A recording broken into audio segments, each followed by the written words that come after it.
And welcome, everyone. Welcome to another OSR Tabletop with myself, GM Bloodworth for these purposes. And I'm joined by Scott Legault of Rising Phoenix GameCon. And both of us were at this past weekend's, or really yesterday and Friday's ShireCon 2025. And I've invited a lot of people to come on in during this. And that'll be great. Let me just turn down the volume on the other stream. There we go. Always have to wait on that. And we're also going to be joined by others. I'm going to introduce everybody as they come in. I've invited everybody, so we will probably rotate out. Hey, Takato, how's it going? So, yeah, we're going to be talking about ShireCon 2025 and just basically our gaming experiences. I'm not going to focus so much on my experience because I'm going to be doing separate videos for that as well. But I wanted to hear what everyone else had to say about the convention, and the three of us right now, we all played in a game together at least, and Takato played in one of my games, one of my Castles and Crusades games. So yeah, this is the kind of community that ShireCon has, where many of us cross paths, at multiple places, multiple conventions, and we've played with each other. We've sat in games with each other, and we've game mastered with each other as well. So that's a really cool thing. Scott, I'll let you introduce yourself, and then Takato, and we'll just go round robin. First of all, jump in. Thanks for having me back, Rich. I am Scott Legault. I run Rising Phoenix GameCon. I'm the con chair there. I don't just run it alone. I have a whole crew of directors. But I've been going to ShireCon since the first year. I did miss a couple. This was my first one back in 2 years. And it's a great small con. Tom Wilson, who runs it, excellent guy, really does a lot for the community in that area. And it's very homey feeling. Everybody feels welcome. Just an all around well run small con. You're bound to see somebody there. So and have some fun. Great games. So. All right, Takato, go ahead. Yeah, Takato or Stan or Troll Den Painting, a bunch of different names that come up at different times. This was my second ShireCon. My first one was last year. It was actually my first con was last year. So, what Scott said, it's a great small con. Everybody is very friendly and just there to have fun and play games. And it's really kind of refreshing. It was, it was a great experience. It always has been. This was my fourth time going to ShireCon, so it was the first in-person convention I went to. I guess that would have been 2022, and that was my first in-person convention since prior to that 1985. So had a long stretch. That was my introduction, and that pretty much kicked me off onto going to 4 or 5 conventions every single year. And that's where it was in 2022 that I first met Scott in person, because Scott was my player in a D&D Beckme campaign that I ran probably during COVID. Yeah, it was during 19, COVID. Maybe 19, 20. Yeah, so 19 and 20 is when I was running that Beckme campaign, and then it just so happened that we both ended up at ShireCon in 2022. And I was like, hey, I know that guy. And it was like, hey, and And that's when Scott told me that, hey, I run a convention too, and that was my first, that was my first Rising Phoenix that very next year in April. So it's always been ShireCon has always been September. One year I think it was October, but it's typically September. Last week in September, it had changed venues 3 times from just over the last 4 years, but it's twice now at this particular venue. This venue is a VFW, which is a Veterans of Foreign Wars. I get it's not really a post, or I think they call it. I think it is a post. It is a post. So, and they have their own barbecue pit and 2.5 bars, so it has a full bar and then a half bar on the upstairs level of it. I think the room space, the way that they utilized, the room space was a little bit better this year, I think, compared to last year. Not that it was, at all disorganized last year, but I'm just saying I think it's just a better way of setting up with the vendors, and their registry table and everything was, it was comfortable. I mean, probably about 10, 12 tables. I'll wait if Tom is going to come. There's a chance he may not. But, I think there was at least 12 tables upstairs, and then I think 12 upstairs, and probably about 8 downstairs. In the other area. The other area I think was more board games. Yeah, boards and miniatures. Theirs was, yeah. Yeah, and then the upstairs, pretty much straight up. Yeah, I'd just like to say something about the VFW hall. Kudos to them. What a great organization they have there. Their volunteers were excellent. Mm-hmm. They couldn't have been happier that we were there. I was shocked at how good the food was. I go to cons all the time, and I've been to some big cons at big hotels, and the food there was spot on. Yeah, it was hot. Yeah. It was tasty. They didn't have an amazing selection, but they had something for everybody. And I know they were a little short staffed on Saturday, and they came out kicking though. They fed everybody, so it was really good to see them in action and to talk to some of the vets that were there. So. And from what Tom was saying is that they do give us a break on the food too, because it was inexpensive, compared to what you might run into. Yeah, it was very reasonable. Cons, very reasonable. So. Yeah. So it was a great experience. So gaming wise, I'm just going to go around. So Scott, what was the games that you played in during the or ran? I didn't run anything. So.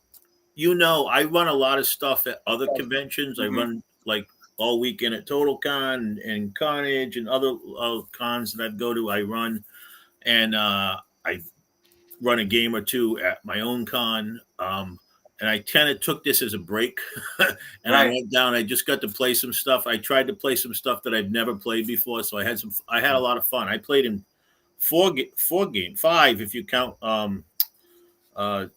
Tom's. End of the con tavern brawl, which was a blast. But I played in Cult of the Feline Oracle with Techna. I played the Neon Lords game with you, and that was Ed Murphy. I played the This Worship was an OSR Heartseeker with Bob. I think his last name was Bursch. And then I played the Fate Accelerated kind of tribute to Thunder the Barbarian called the Sleepy Demon. Oh, cool. Sleeping Demon with Dave, and I forgot his last name, but what a great game I had. They were all great games. I had a good time at every game. So yeah, good gaming, good folks, good GMs, a lot of camaraderie there. Everybody feels it's just a great feel. It's a great little fun. It's the first year I went. I was like, wow, this is great, and I really enjoy going. And I'll be back next year again. I'll probably end up running something back next year. So, yeah, the dates are already out.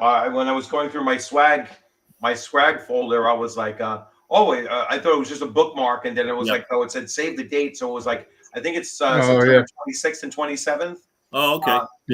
Yeah. So already got the dates. Again, and right around my birthday. My birthday's the Yeah. 25th, so it's kind of was a present to myself going and playing games. So Yeah.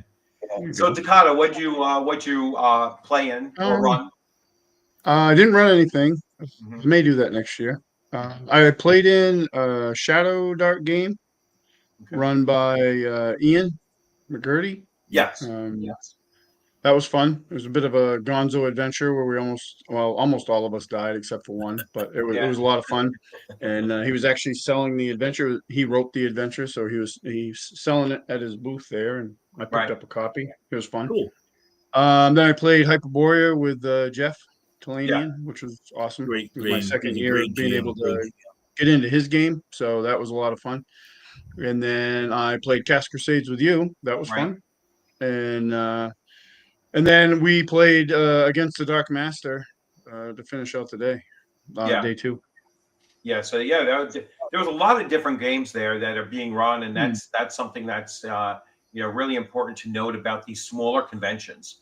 Um, I don't want people out there thinking, "Oh, it's a small convention. It's under 200 people, or it's under even 300 or 400 or 500." Because people, Rising Phoenix is what, like 600 Yeah, we broke about last year, about I think, 650 last year. about 650 last year, and yet it's still it's still, according to some, still considered a small Yeah, con, we're not a big con. and it's a just a variety of game systems that you're going to run into, run there is or run into while you're there is just amazing. Even though there may be organized play at some of them. Like I know Rising Phoenix has some organized play. We have Nepal, D&D and Pathfinder. organized play. Pathfinder as organized play, but those, from what I've seen, like on the main floor of the rooms that they're in, you'll see everything, from Savage Worlds to Weird Frontiers to OSC or Oh yeah, I'm hoping to see. Oh, I'm sure Shadow Dark you're going to see popping up. we saw it last year. Yeah, Yeah. the gritty stuff is really big right now. There's a Yeah. lot of stuff coming out in that, so you're going to see a lot of that all this year, I think, and maybe in the future because it's fun. It harkens back to the old first edition stuff where you died easy, and so Oh yeah, and there's a challenge in that gamers haven't had in years. There's 3 rolls before you die, and if someone gets to you, that's there's none of that in a lot of these games. Like Right. you get to 0, you're dead. So Yeah. So here we have Corey, and Corey played with all of us, right? He was in at least one of my games, and then we played in a game together. So he played. He was in the same game that Scott and I were in, and the same game that myself and Stan were in. So, hey Corey, I played in alone against the Dark Master. yes. Nice. It's weird, like you don't. At least I don't. I have a hard time putting because I'm new to it. So it's like names to faces and such. good playing Yeah. with you, Matt. Yeah, it was good meeting you too, Matt, and just awesome. Again, the small con experience is that especially these ones where a lot of us we are pretty much going to a lot of conventions in our immediate region, and you're going to start to see the same faces, at each of these conventions. Like so, whether it's ShireCon or Rising Phoenix or the Central New York RPG Con. I mean, even Philadelphia Area Game Expo, even though that's a bit of a longer journey, still it's under 4 hours and, much bigger con, but you still see a lot of the same people there as well, plus others from the outside that we normally don't get to see. But within this, 4 hour, time to, I know that Takano is coming from much further than 4 hours though. So he's schlepping down from Maine. So, Right. but still, it's I think it's incredible when you start running into the same people, and you have Yeah. varying opportunities to either play with them as players, or they might be playing in your game or you're playing in their game. And just the idea that, hey, I'll see you in 6 months at this next convention, I think is the Yeah. biggest seller. There's a for it. huge social Yeah.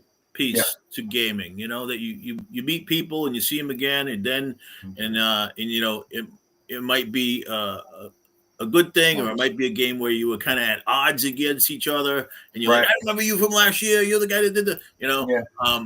But yeah, it's all fun, and it just broadens your experience, and you never know who you meet. Like Ricardo, I see you're a painter. That's kind of cool. Yeah.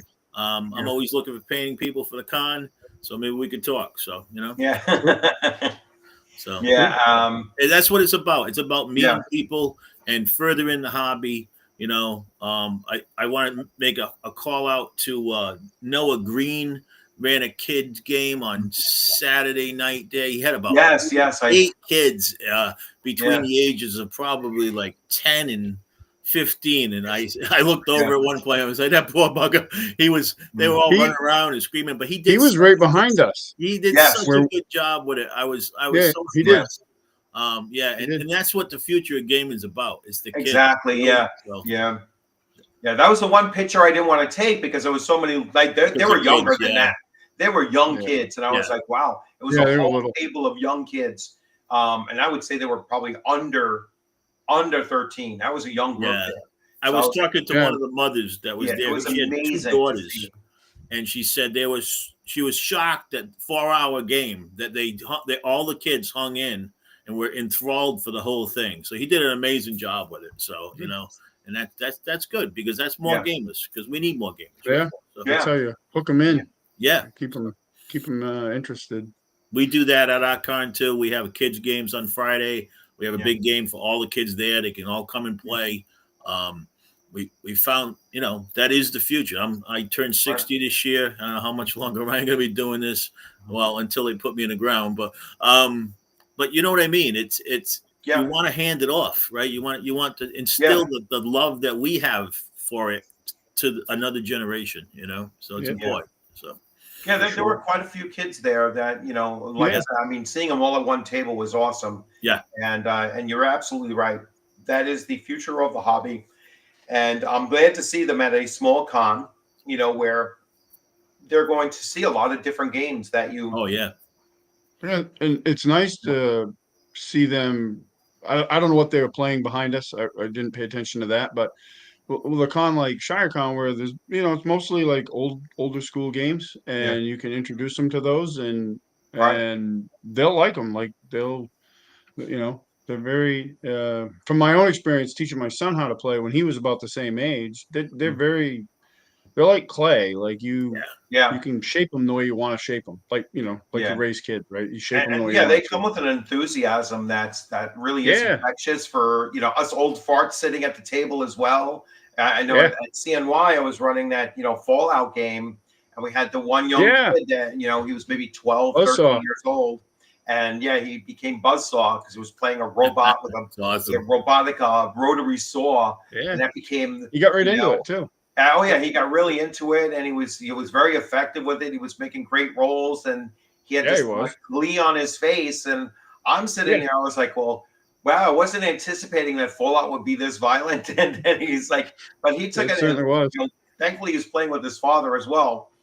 So, but it opened my eyes to the fact that when you're running games, and obviously you're gonna run a game that anyone can come to your table, because you don't know who's coming to your table. And that's the other really important thing to remember if you're going to go to a convention for your first time. And if you're looking to run for the first time, you have to be prepared to be inviting to anyone that's coming to your table, and young or old, but particularly if you have young players coming to your table, if you have to modify. Oh yeah. You got to be quick on your feet in order to do that. So you could always tone something down, or always amp up, on the fly. You have to be fast on your feet when you're running at a convention, because things happen in conventions. And and you have to make it turn out to be fun, even if you have a total party wipe. Be quick on your feet to get everybody back into it again. You know what I'm saying? Whatever it takes to get them right back into gaming, especially if you have a lot of time left. Get them right back in. I know Takata was mentioning that I think Jeff had at least one table that was a total party wipe. I don't know if that was yours. That was your table. Oh yeah, Right? Yeah, we all died. Yeah, it was great. So, and I know I invited Jeff to come here, but he said he's going to be on his way because he spent the extra day and he's traveling home today. So a bunch of them are. But eventually, I'm going to have Jeff on the channel so he can talk about. He's a great dude. He's a great guy. Yeah, he is. Talking to him. He's a really good dude. Yeah, that was fun. One of Scott, you'd mentioned earlier about the social aspect of it, and this is only my third con, so I'm white belt in con attendance and experience.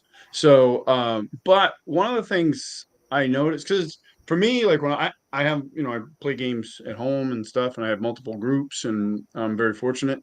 But I'm like more of I have to be focused and immersed and for me to really get into it, and that can be harder to do at a con because there's a billion people, and it's loud and stuff. And one of the things I kind of came to a realization at this con, I had fun in all my games, but one of the things for me personally, I realized that I think it's actually the social aspect that I enjoy more than the gaming. After we had a short game on Saturday to finish off, Rich and I did, and I was just hanging out. I was hanging out with other YouTube people that I'd met, like Eric Tenkar. I'd met him at CNY and hung out with him, and so I was doing that again. And then Joe the lawyer. I met him for the first time at this one. I'd never met him in person. I've been following his channel since he started it. So we've, in video comments and stuff, we've, acknowledged each other, but I got to meet him and hang out with him. We had lunch together and just hung out. And I was like, I think this is the part that I actually get even more enjoyment out of, the games are fun I may drop, for me personally, I was thinking, cause I do I do two games a day, and I'm like, I may drop down to one and just kind of social butterfly for a while, And there's nothing wrong with that, I honestly have to say, and I've been going to cons for over 30 years, and I have friends that I've met 30 years ago that I still game with once in a while at a con or online or at my house. I had gaming events here. Matter of fact, I had one here last weekend, about 30 people. So nice. There are friends for life you can make, and I found that I am very rich in the people that I know. Yeah, that's the best way those connections that you make. Amazing people. So like Eric and I have similar backgrounds and from our previous lives, so we have that connection, and that's how we kind of got introduced at CNY, and which was great. And then today, yesterday we were swapping stories and thing, stuff. right? CNY. Yes. Yeah. I didn't get a chance to go this year, but I did. That was really fun. When Roger was starting up, I talked to him for a couple hours, try to help him out, right? Because that's what it's about too, right? Together we all rise, So. It's Mel Gibson face.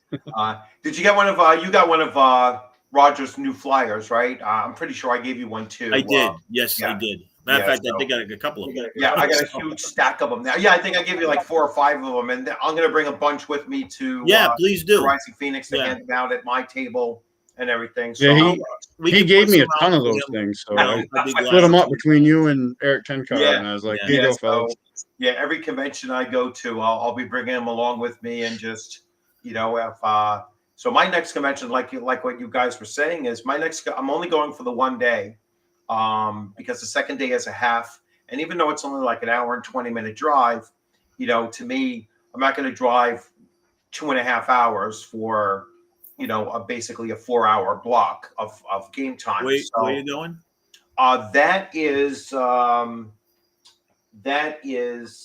It's in Massachusetts, and is it Arcane? It's Ribian Games. Let's see. Yes. Dire Consequences. Okay, yeah, Dire this is his Consequences. first one. Yeah, It's his first one I'm in gonna a try to long make it too. time. Yeah, yeah. I believe they did it for like 20 plus years prior to that. He did last year. He brought his campaign system to our con and ran a bunch of games. Right? Yeah, it's called Yeah, Christopher Burn 2D6. Ravlin. Yeah, it's called Burn 2D6. So yeah, so I will be attending that just for the one day for the Saturday, November 1st, and I'm just playing, So Yeah. I'm playing in one of their games is a almost like a cartoon superhero kind of game, so kind of like Toon with like a superhero touch to it. And then Mothership, which will be my first time. Mothership's a fun game. Yeah, be my Yep, first that is time a fun playing game. I that, played that. and so yeah, I'm Don't get looking attached forward to your that. character. Yeah, No. Dire Consequences is in Bristol, Connecticut. Oh yeah, it's in Massachusetts, in Connecticut. Thank you. Oh, you'll be there as well. Cool. Yeah. So see if you can get into one of the games that I'll be playing in, Corey.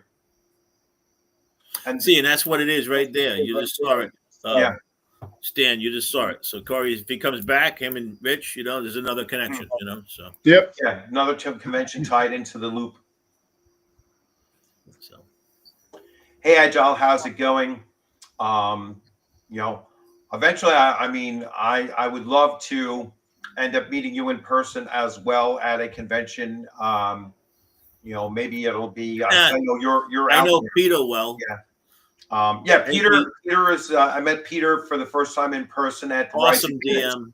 Awesome gentleman. And he's a great fill-in DM too, because that was the game that we played in. Yes, we're supposed to be playing in. He stepped up and jumped in for his. Yeah, I was supposed to be playing in an Aliens RPG, which would have been my first time, and then he took it over and he ran his adventure written for Savage Worlds. But it was still very similar to the same kind of theme. It was a dark science fiction survival kind of game. So it was practically Aliens anyway. So we really enjoyed that. And I played in one of Peter's games at Carnage last year, and we were all kids. We were all like 7 or 8 year old, 10-year-old kids, and we had to solve this big thing on this island. It was we had such a fun time, and it was all like you had to use like music and different things. That it was such a fun game.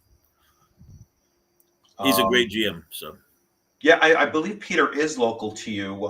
Yeah, he lives in right around the Worcester area. So Worcester, Mass. Yeah. Yeah, which is he lives in Mass? Yeah. I think so. Yeah. Because FriendCon is in Portland. Actually, a friend of mine that I do jujitsu with organizes that. What's the name of the con? It's called FriendCon. Huh. It's they do it in Portland, Maine. Is it new? I think they've done it for a few years. I don't think it's like super big. All I know is I know SnowCon up in Maine. That's a pretty good size one. Yeah, I've never been to that one. I got invited to FriendCon because my friend Chuck, who I train jujitsu with, he's like, oh, I saw him. And he's like, FriendCon's this weekend, and I'm like, that's great, but I'm going to ShireCon. So, I want to get to FriendCon one of these times, though. Chuck's good people. So that's good to hear, Pete. Good luck with the Kickstarter. Yeah. Let me know, before launch, during launch, while you've launched, and then just like the last moment, if you want to come on and really pitch it, I'll, certainly give you that time to pitch your adventure, and it'd be good to talk to you too. Yeah, and that'll be happening before Rising Phoenix. So that'll be great. And let me see. Hey, Ultra American Hunter, how's it going? Hunter, I wanted to reach out to you and see if you're available for either my Thursday morning Gangbusters game, or I might have an opening, or I think I do have an opening for my Tuesday night Castles and Crusades game if you want to jump in on that. So yeah, just reach out. I don't know what's going to happen with the Saturday game. We'll see what's going on with that. But if you're available Thursday mornings, Eastern time, 9 a.m. Eastern time to like 11:30 for Gangbusters, or Tuesday nights, I want to say like 8:30 to about 11 on Tuesday nights. Just let me know. I'd love to get you into one of those two games. There's an old school game, Gangbusters, huh? Yeah, I'm running the new release of it. Oh, So cool. I'm running the one that was written primarily by Mark Hunt. So this is the new one. It's the That's nice looking. DX edition. Oh yeah, it's he really expanded it from the previous edition of it, and now it's put out by Wizard Tower Games. Oh, cool. So he's linked up with Don Samora from Wizard Tower Games and putting that out there. So yeah, Don's a good guy. Yeah, Don's a good guy. Mark is a great guy, and really looking forward to running that. I'm going to be doing I'm going to be running a criminal campaign. So they'll be looking to set up their own organized crime crew and see how long they survive doing it. So should be a lot of fun. Let's see how many folks in attendance. I don't know yet. So we're waiting on, if Tom does come on, Tom will certainly mention that. And I guess about 150, 140. Yeah, I think it was my guess. Probably about 150. He did have a few cancellations, for various issues people had. I know some people got sick just beforehand. Happens every time. Yeah, happens every time. You lose 1 to 2%. Yeah. Any event, not just a con. Any event, you lose 1 to 2%. So. I sadly work early mornings Tuesday through Friday, so unfortunately can't play morning Gangbusters. But hey, Tuesday night, if you can make it, that'll be awesome. So anyway, let's see. Since I mentioned it, Peter, I'll let you finish off and then unless you're talking about coming on. Let me know. Reach out to me and let me know when the Kickstarter is going to start. You can send that to me in Facebook, and then we'll set something up. I'll have give me a poke too, Pete. Yeah, I'll put it up. So. I'll have you come on the Sunday before it launches. That would be perfect. Rob Connolly got the flu or something like that, or just cold or something. So I know Eric told us about that. So. And he runs games when he does go. But I think all of those players got to go someplace else, which is another great thing about all of like these smaller cons and everything. I know that Scott does the same thing. It's like they have tables sometimes. If you're looking for a game, you can go there and then whether it's find you a seat. So. Yeah, whether it's the coordinators or their staff members are working there and they'll see, hey, if a table only has 2 seats, 2 seats there, and they have 4 open seats, they'll go around and see, hey, does anybody want to join in on this game? Well, it's important. You go to a con, you sign up for your games ahead of time, and like somebody's gonna get sick. Last year we had 98. We call them hosts, so 98 game masters, panelists, people running stuff. So 1 or 2 are not going to make it. It's just the law of averages. So there's going to be some games, and sometimes you don't find out until that day. So we have a thing where we do is like I'll task some folks to be like backup GMs, and they've got some game, and if they've got a spot open, they'll hey, can you jump in here? Can you jump in there? Or we have a section. You can, if you're looking for a game, you stand there, you go over there, somebody will take you to a seat. You might not get the game you were supposed to be in or the game you're looking for, but we will put you in a game. So yeah. And that's the other thing, as far as someone who runs games a lot at conventions, I always have room for one more. So it's like even though I stopped making tables for 5, because 6 is always the best because someone might not show up anyway. Right. But I can easily take 7. Yeah. And so that's something that, as a rule, I kind of build into my own, my own head. And as always be prepared. And as a con runner, I know that about you. So I know that if I get a guy who's looking for a game, I can stick him in your game. So always welcome. And to back to Takado's point, when you are running a lot of games at conventions, I think it really is important to, free yourself up for some gap, in there that you're like, hey, you know what? So even if I take a 4-hour gap in between a morning game and an evening game, that's not going to be wasted time. Yeah. Because then you get to just go around and see other people, or, have a quick bite. We did that at CNY. I did that on, was it the first day? Yeah, it was the first day. The first day. Break. I played in the morning, and then I took the middle session off, and then finished out the night playing Fallout with you. And that was great. Like we hung out and got food and just socialized with people. Vendors, there's all visit the vendors and just 3 games. I've done 3 games in a day, and it's too much for me. And I'm starting to think at cons 2 is too much for me too. Like I'd rather just play 1. So this is for you. Maybe run a game. I'd like to run a game. I've never done that. No, you got some work there. You got some work. No, I'll take it. I need it. I'm retired, so. Me too. Hit me up. Congratulations. Hit me up, Agile, and we'll work something out. We'll figure it out. Hey, since you're both retired, if either of you are looking to play Gangbusters on a Thursday morning, you're always welcome to jump I will in. think about it. He runs a great game. I will say that I had a lot of fun in Rich's game when I played online with him.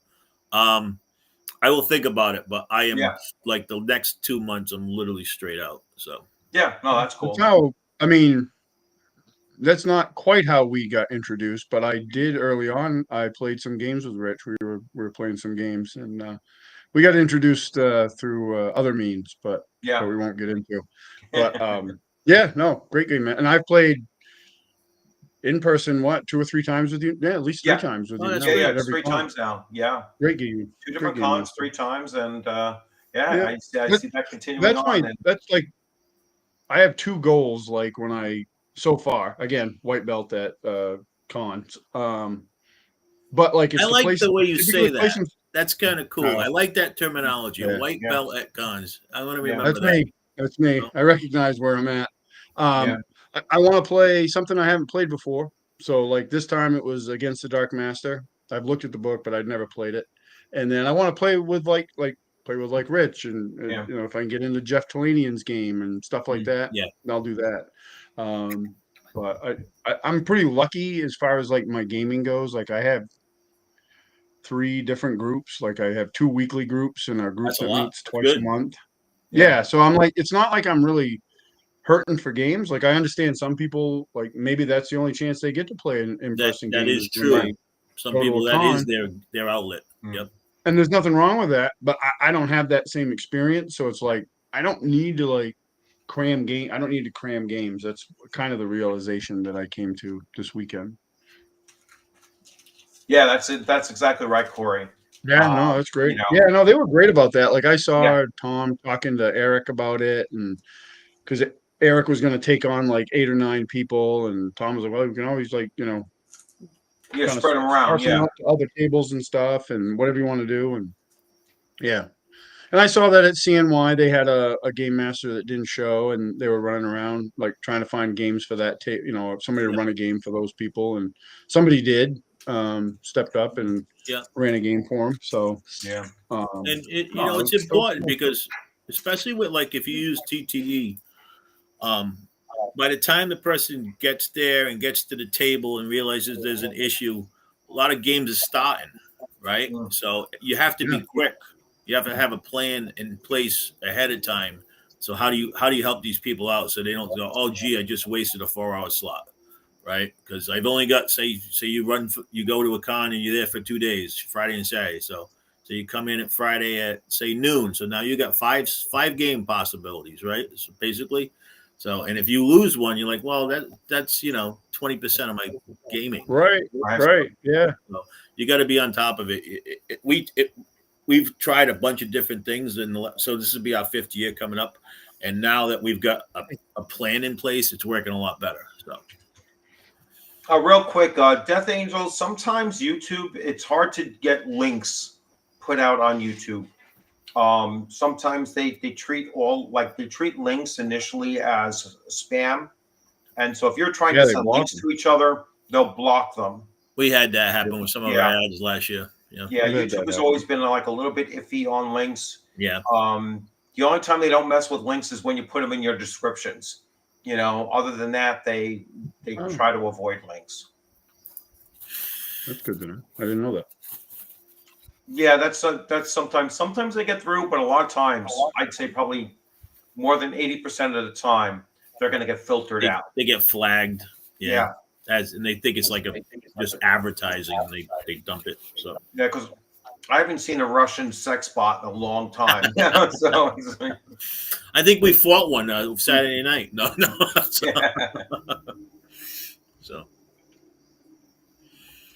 So let's see. Anything else come up in the chat that I want to focus on? So. No, and all of these people, I mean, everybody that's been in the chat so far, well, except for Death Angel. So I'm hoping to run into Death Angel sometime at a convention as well. He's way down yonder there. So, but hopefully he makes his way up to Philadelphia is probably the closest one for him to get to. Is he down like Florida? No, he's in Arkansas. Oh yeah, he's down Arkansas. I believe he's in Arkansas, or Alabama, or one of those places. He's going to correct me in a second. Yeah, he's maybe he's Tennessee as well. He's one of those states, one of those ones right down there.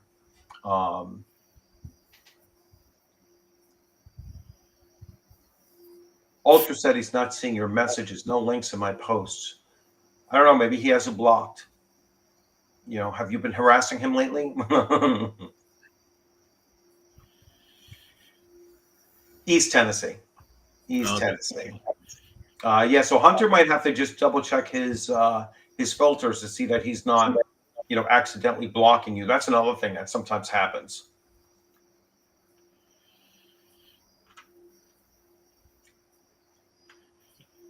Oh, you're from Arkansas. Yeah, you're all over the place.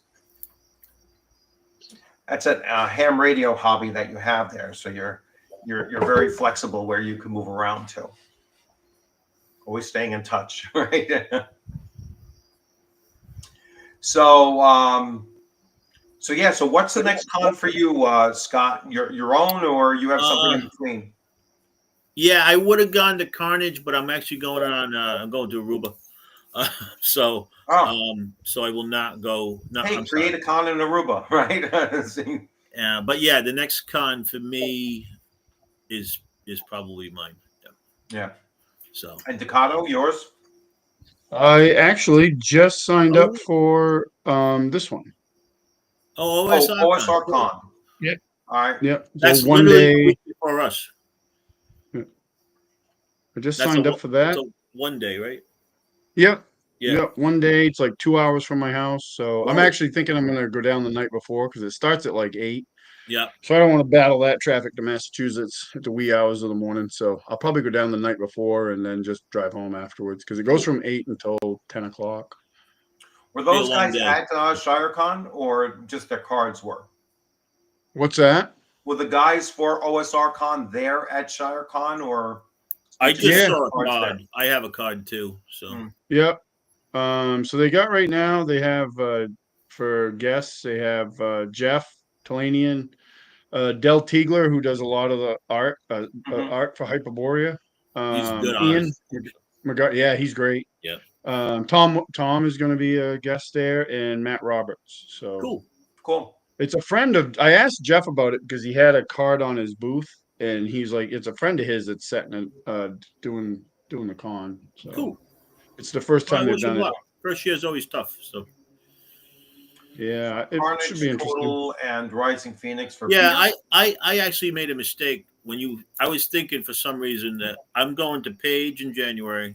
Mm-hmm. I'm going to TotalCon in February, and then Arcon in Okay. April. So I may go to I don't know yet. I may go to TotalCon because TotalCon's a my great con.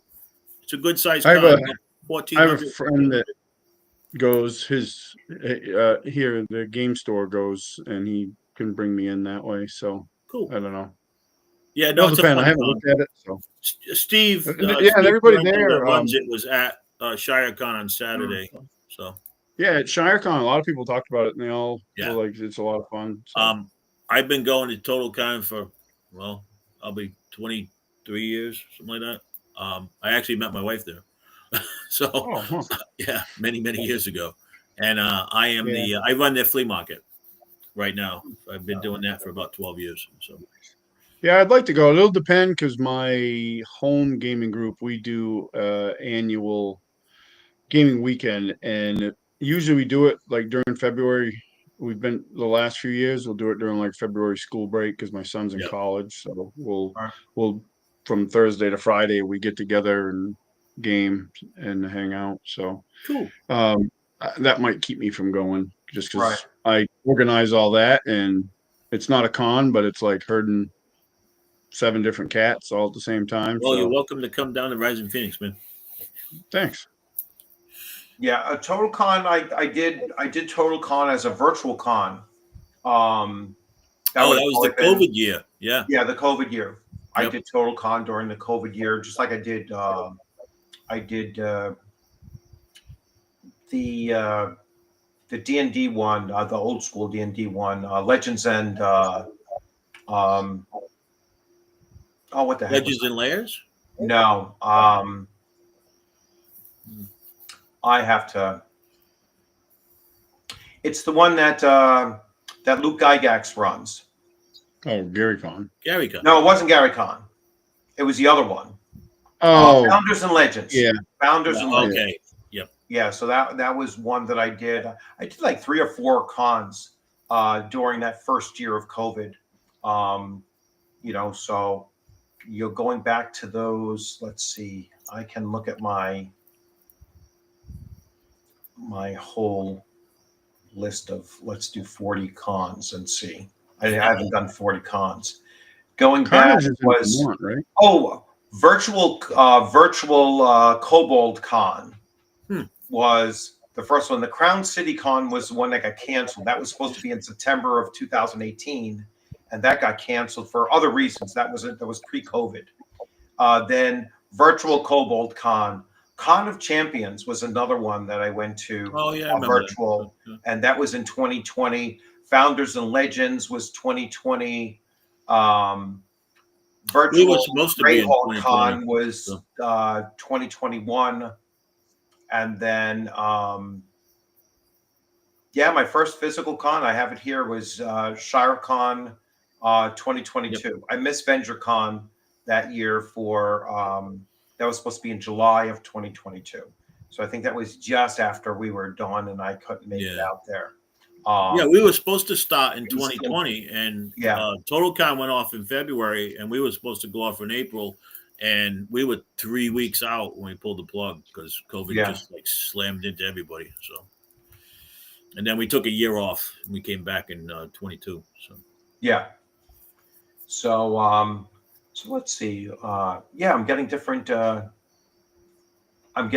comments in both YouTube and on this here. So let me check my YouTube comments and see if any are different, or it's going faster to YouTube.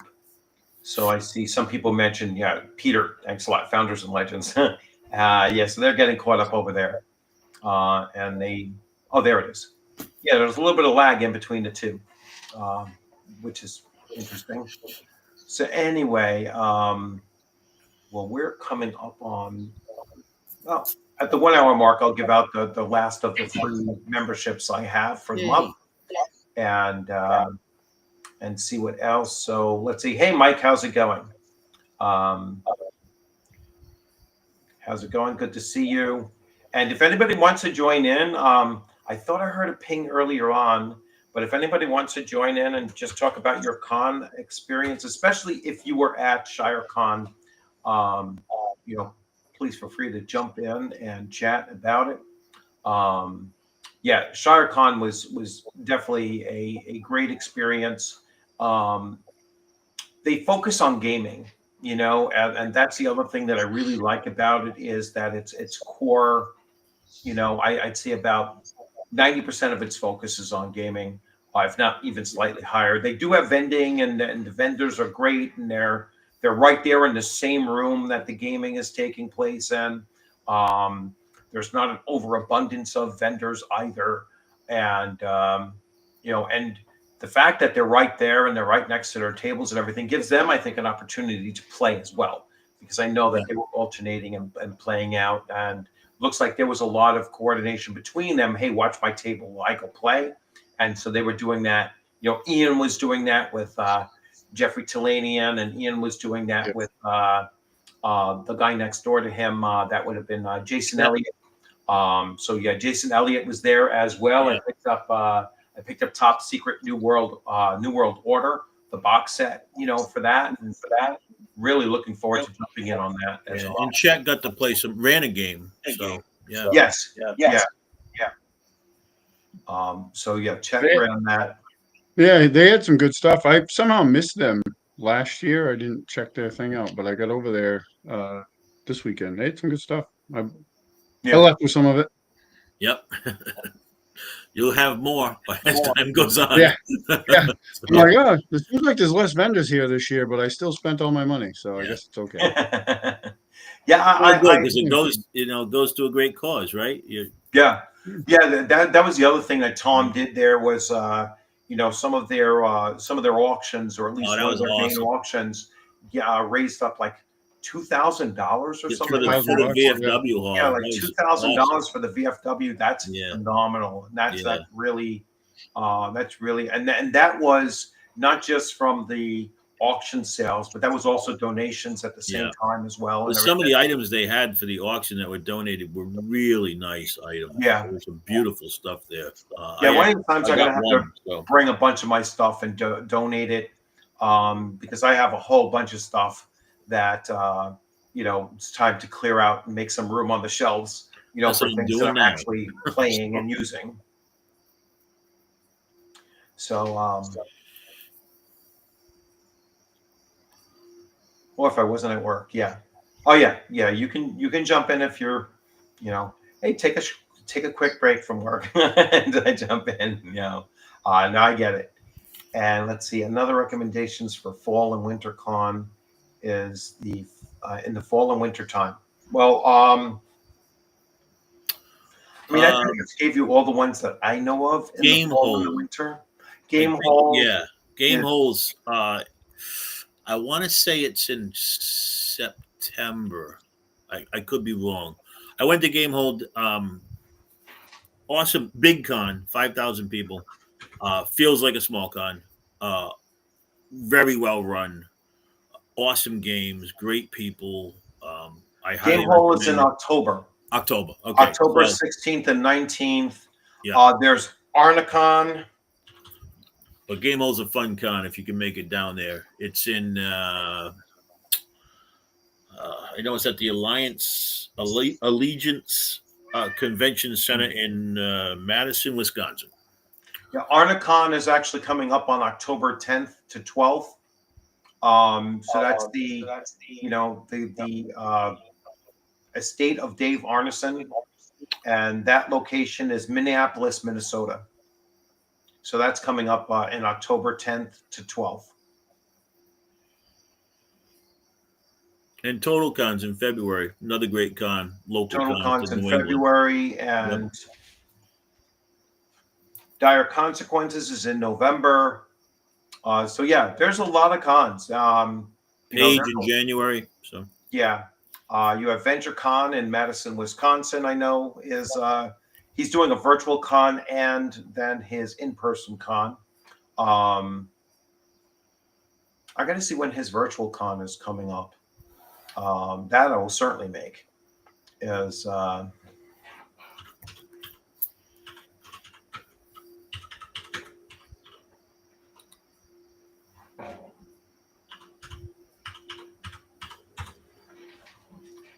Let's see.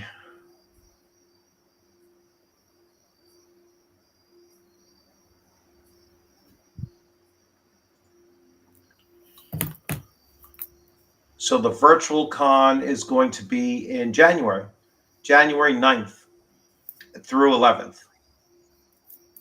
Friday, January 9th through Sunday, January 11th, virtual con. So yeah, if you don't mind playing virtually and everything, there's another con there. Yeah, that one I got to definitely follow through on.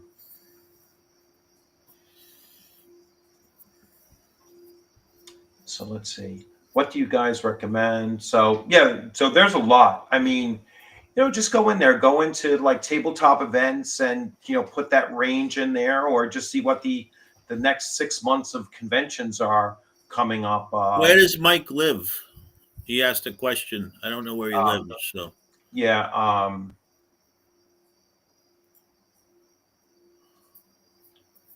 So yeah, I don't know where Mike lives. Yeah, because that's another thing that's really dependent on. yeah, Which especially if cons it's to your go first to. con, you probably want something that you could drive to. Yes. So, Oh yeah, absolutely. Yep. And I would go with the plan on just playing first. Yeah. And make sure you build yourself in a little gap, because it's hard to, it's hard to sit there if you have 12 hours worth of gaming, for one day. It is a monumental task. Hey, Death's Angel, how's it going? Doing all right. Doing all right. How you doing, man?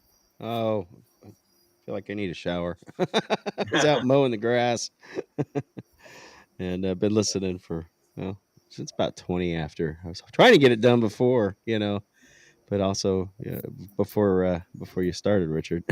Yeah, But no, that's I got too much grass to mow, I guess. yeah. North Texas is another great convention to go to. Yep. Not in my wheelhouse. Radius. Yeah, just too Yeah. far. Yeah. Yeah. But Central New York every year, I'll be there. Yeah. Roger's a great guy. Monthly. I So talked you're to in him. Western Washington State. So if you're in Western Washington State, then all of those Midwestern cons are, probably your closest bet. There's got to be something in out there in Washington or in Yeah, Seattle. I mean, Oh, yeah. yeah. Seattle's got to have some local smaller cons. Mm. Try if you're gonna first con. Don't go to a giant con. Go to something small. Yeah, go something small. Yeah, you'll enjoy it more. You'll get lost and overwhelmed in a big con, and you'll be like, "This is terrible. There's too many people." Yeah, and big cons are too vendor focused anyway. Yeah. Well, that's what that's the problem I've got around here is, well, first of all, I didn't, I think we talked before. I didn't grow up in this area. I grew up down in Florida. So, we had MegaCon and all kinds of stuff down there, but never went to any of those. And first con I went to was this year earlier in Knoxville, but it was also like a tournament for like Warhammer and stuff like that. And I'm like, that's not my style of gaming, but nothing wrong with it. But you know what I mean? Yep.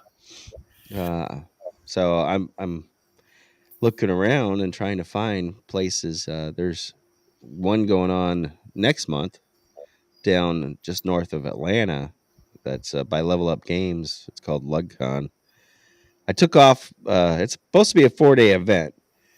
We'll see. We'll see. If I can actually do that.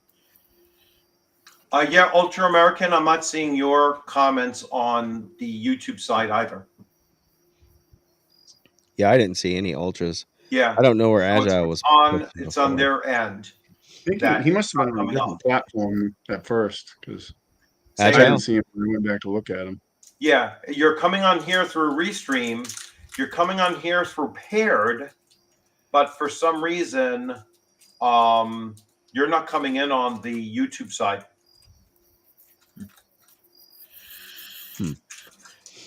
It's the tech thing. Yeah. I'm like, anybody read the Dresden novels? Yeah. Oh, yeah. Yeah, I'm like Dresden. Mm. Me and Tex don't get along at all. So- I see. I'm an IT guy. So. oh, okay. I have the John McClane mentality. I think it peaked at frozen pizza, and Yeah. Yeah. we should just left off after that.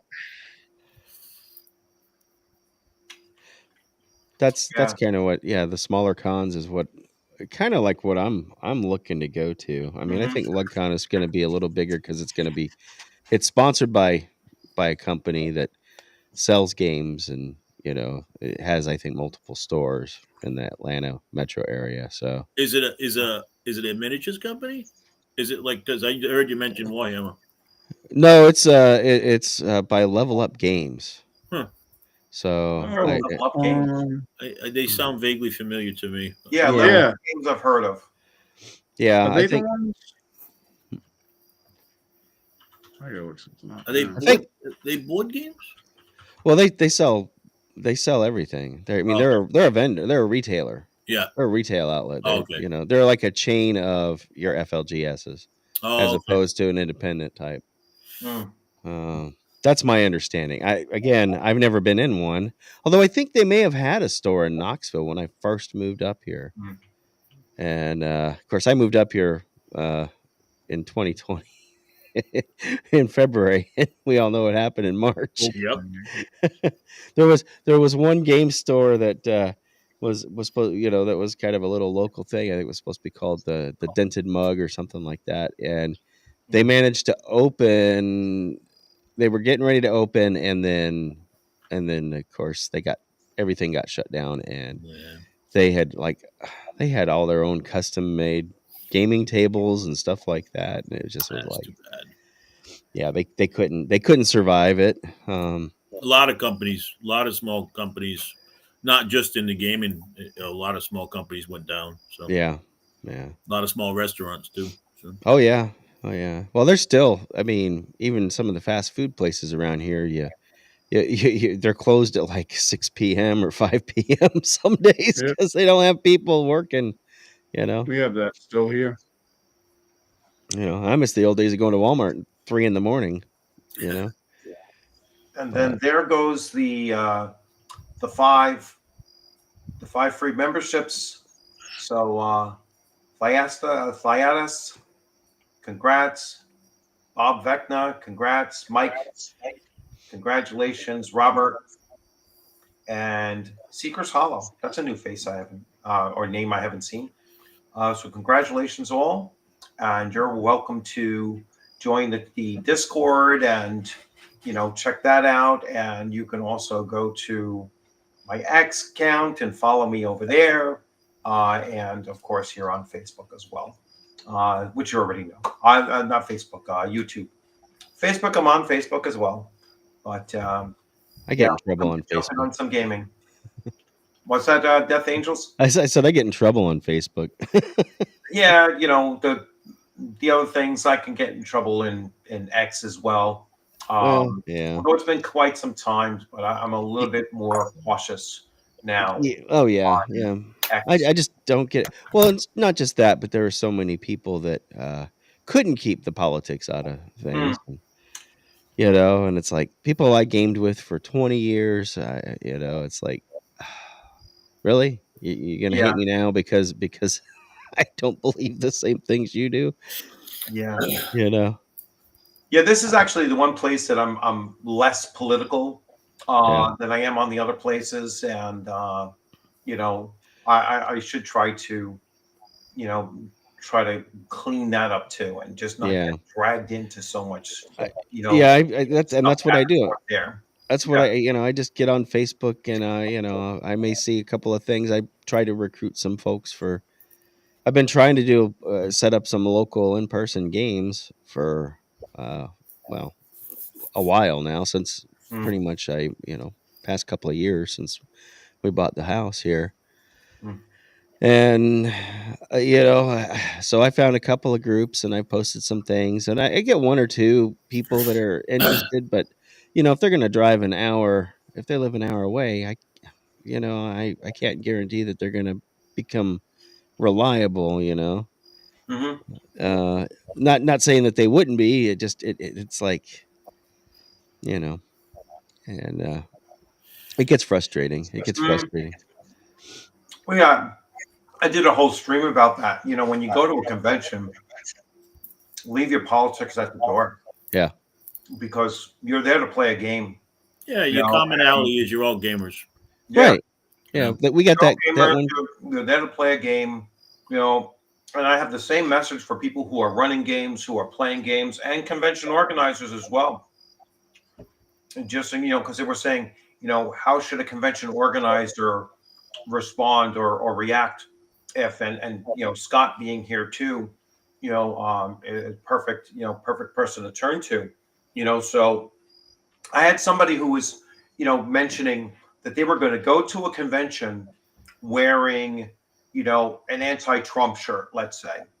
Yeah. And I was like, We're just asking for it. even if you're fairly certain that, you know, 60, 70, even 80% of the people there might agree with you, the convention organizer shouldn't, because They should be. you're not there to game. It's not about politics. Yeah. Right. You got to leave that. You're trying to turn it into that. When you sit down at a table with 6 strangers, chances are every one of them has a different job. There are going to be 8 opinions. Has a different living experience than you, and probably a different political view than you. So leave that stuff out. If and then your commonality is you're all going to play a game together, and you're going to be like an elf or this or that. It does. The rest of it doesn't matter for that 4-hour period. That 4-hour period, you're all in the same stuff together. You're like, we're going to get through this, right? Yeah. And I've met people that I know are on the opposite side from me, and I'm very good friends with them. Right. Because, we talked about it. We're like, yeah, well, we don't agree on that, but I love gaming with you. You're an awesome gamer, So, yeah. So what's your character doing next? Yeah. Kind of thing. The way we look at it is, as from the con point of view, everyone's welcome, and everyone should feel safe believing whatever they believe. Yeah. So let's leave that stuff out, and let's do the thing we play together is the game. That's why we're there. We're not going there for any other reason except to game. Yeah. So let's just concentrate on that, right? So, right. And everyone should feel welcome, and if somebody doesn't feel welcome, then that's another issue altogether, right? Yeah. Yeah, I see some of these bigger cons, and when I look at them, and they've got this all, inclusivity statement and this and that and the other, and it's like, well, I would look at it if I ever did one, I think I would have a non-exclusivity statement. You know what I mean? It's like everybody's welcome. Yeah. You know, I mean, everybody has to also respect everybody else. Yeah. Too. So Oh yeah. Yeah. So that's kind of how we look at it. All right. Yeah. Yeah. We want everyone to feel comfortable, and we also want, when I say everyone to be invited, everyone to be able to come and feel comfortable. That means that also, that people on the fringes of different groups are welcome too, as long as they respect everybody else. Right. Yeah. Right. Yeah. It's I had been saying for quite some time. I'll let Takano jump in too. All right. In a moment, but I've been playing with the same group of players. Like, some of my players have been with me for going on 4 years now. Yeah. I couldn't tell you how any of them voted. All right. I can't tell you where any of them really stand. I couldn't tell you what, their orientations are, their, whatnot. I mean, sure, I might know that, this one's married and has kids or whatever, but, even that sometimes is not it's not a all out, notice for a fact either. So it's, but at my table, it doesn't come up. Right. It never has. And at conventions, it's never come up. Never has. And that's the great thing about conventions. If people go there and they're looking for it. What I wanted to ask you, Dakota, because you went through you went through a police academy, I'm assuming, or like some kind of a training academy, and any politics there when you were like recruits and just like, could you tell, or was that even important? Were you all blue? You know, like Just we trying used to to- say in the Army, we're all green. No, I mean, that was the thing they were trying to instill in us, you know, that Yeah. we're all, you know, it's the brotherhood and all that stuff. And no, I mean, you were so worried about making sure your shit was squared away every day that Yeah. you didn't have time to dwell on any of that. Not, and if something that, I mean, and that was a different era too. So like, I mean, when the hell did I go? That was a long time ago. So it wasn't, it wasn't like it is now, you know, like it's, nobody cared. Like, yeah, you might Yeah, think yeah, differently that's than me, but nobody gives a shit. Like, Yeah. I don't care. Like, Yeah. I actually, so one of my Friday night group, is filled with some really great people that are friends of mine. And I am willing to bet, although I have no idea because it's never come up, every one of them has a very different political outlook than I do. But I yeah. don't care. I'm friends with all of them and they're my friends. And that's just stuff that we don't talk about. Like we're there to game. And even when we're Right. hanging out outside a game, we don't talk about that stuff. There's so much other more enjoyable things to talk about than the current state of Yep. affairs of anything. So we don't, it just doesn't come up. The only time it's really ever come up is one of my friends, that, you know, we play at his house and he owns our local game store and he was at some conference and somehow he's like, I saw him and he was like, I used you as an example the other day. And they were some I don't know if it was gun control or whatever came up at wherever he was at. And he was like, you know, he's like, I have a friend that was a law enforcement officer for a long time. He's like, I'm willing to bet that his opinion on, you know, this, because it was talking about like dividing people and stuff. He's like, Right. but like his perspective is totally different than mine. Like he had a very different experience in life than he did, you know, so it's different. And he's a great dude. And he's like, yeah, it's just different. You know, like I don't have the same experience he has. So we should have different Right. opinions probably. Right. And be Well, respectful of each, you know, like I Yeah. may not agree with it, but I'm not going to dwell on it. And I'm certainly not going to be not your friend because you think differently than me, you know. I, Like, I we've never seen understood Crazy, that. yeah. I never yeah, I understood mean, that we've seen plenty mentality. of examples of people that live in bubbles, right? Like look at Hollywood. Like they live in a bubble and Yeah. they only see life in pretty much one view. There's a few exceptions, but they don't say anything because if they do, they'll never work. They'll get blackballed. Yeah, Um, from the but they have no industry. like perspective on like how like normal people live. You know, they really don't. Yeah. They've lost So, touch. Yeah, they're oh, not. Yeah. hugely. I mean, that showed, you know, Yeah. in recent events. So, Yeah. And normal people yeah, are people that aren't in a bubble. You know, so I actually it's talked like, to yeah, Jeff there's Flanian about this a little bit Yeah. at the con because it was after our session, or actually it was the next day, and I was just having a conversation with him and talking about his game and the things I love about Hyperborea, and he's like, "Hey, you on? We have a Discord," and I'm like, "Yeah, I'm on it. I just don't post a lot." And Yeah. he got talking about that, and he's like, "The only real rule we have is like there's no politics, like Yeah. no politics, no religion." And he's like, and everybody's really cool. He says, once in a while we'll get somebody that just cannot help themselves, and then we give them a warning, and if they don't listen to it, we give them the door. And Yeah. that's the way I think it has to be done. And you have to be even handed in that too. You have to kind of. Oh yeah. No, Yeah, no nobody. I mean, You can't let because I agree with you. either side do it. You know. Right. Just because you right. agree with that side doesn't mean no. It's like no. Look, Yeah. none of that stuff there. Mhm. We have that They don't do rule it. We don't want them doing it. We don't want you doing it either. Yeah. Yeah, like my group, my regular home group, we have like a Facebook chat that we bullshit on, and we have a no politics rule in it because I have one or two friends that are very different views than most of us have, and every once in a while, and I can be guilty of it, I'll slip something into the chat, and then I'll get course corrected by a friend, which is fine. That's what friends are for. Yeah. And they'll like, hey, yeah, and then I'm like, yep, you're right. We don't need to be talking. We got all these other things we can talk about. Well, that's maturity too. That comes with being able to accept that too, instead of just flying off the handle and going, "What are you talking about?" But blah blah blah blah blah. And it's like, no. Look, And you're less likely to run into that. You're less really likely to run into that kind of stuff with smaller cons. It really doesn't happen that often. Yeah. You really got to look to the good stuff, right? Yeah. So, when you get together with a bunch of random strangers, and you all want to have a good time because you wouldn't have drove there, flew there, paid the fees and everything else to sit down at a table with a bunch of people you don't know and argue. So, Right, yeah, you know, Well, some people leave might, all that, but leave it all behind. You say, hey, Oh, yeah, yeah. right now, while I'm playing this, Yeah. fighter elf, that's what I am. Yep. Yeah. I'm here You to know? kill some goblins and Yeah, have a and good have a time. fun So, time doing it. let's Right? let's So, I'm here do to it. chew bubble gum and, Yeah. and kill some yeah, orcs, and I'm all out of bubble gum, right? yeah, You That's just right. you just reminded me of the Monty Python skit. I'm here for an argument. Yeah, Kind of thing. It's like, yeah. oh no, that's next door. Yeah. It's like, So, hey, I got to split soon. If you don't mind, Rich, Scott, can I no, give a not at little all, plug? Scott. Thanks for So, popping in. I ru- And can I give a little like 5 minute, yeah, go 5 plug second away plug? at So, Rising Rising Phoenix is Phoenix. coming up.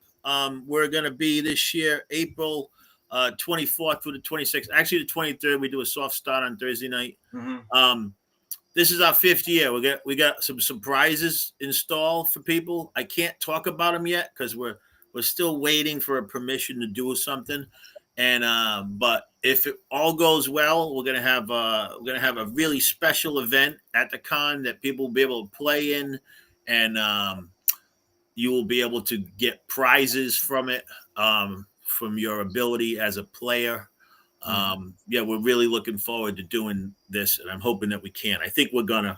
I should know in a day or two if we have the space for it. So, but yeah, so last year about 650 people. We'd love to have everybody with us. Panels, we have we're about 65-70% RPGs. We're about 30% role playing games and 5% other stuff. We do yoga in the morning, so you can limber up before you sit down all day. We have tarot card readings. We try to do stuff for people, like if you bring your significant other and they're not a gamer, we try to have stuff for them to do. The hotel's really nice. It's got a pool and the food's decent. Please come and join us. We're kind of like a cross between a Ren Fair and a con. We have a lot of props. I have a special new prop this year that we'll be introducing. It's a kind of a surprise. Everyone fights one when they're first level in D&D, so that might be a hint. So, but yeah, please join us our 5th year.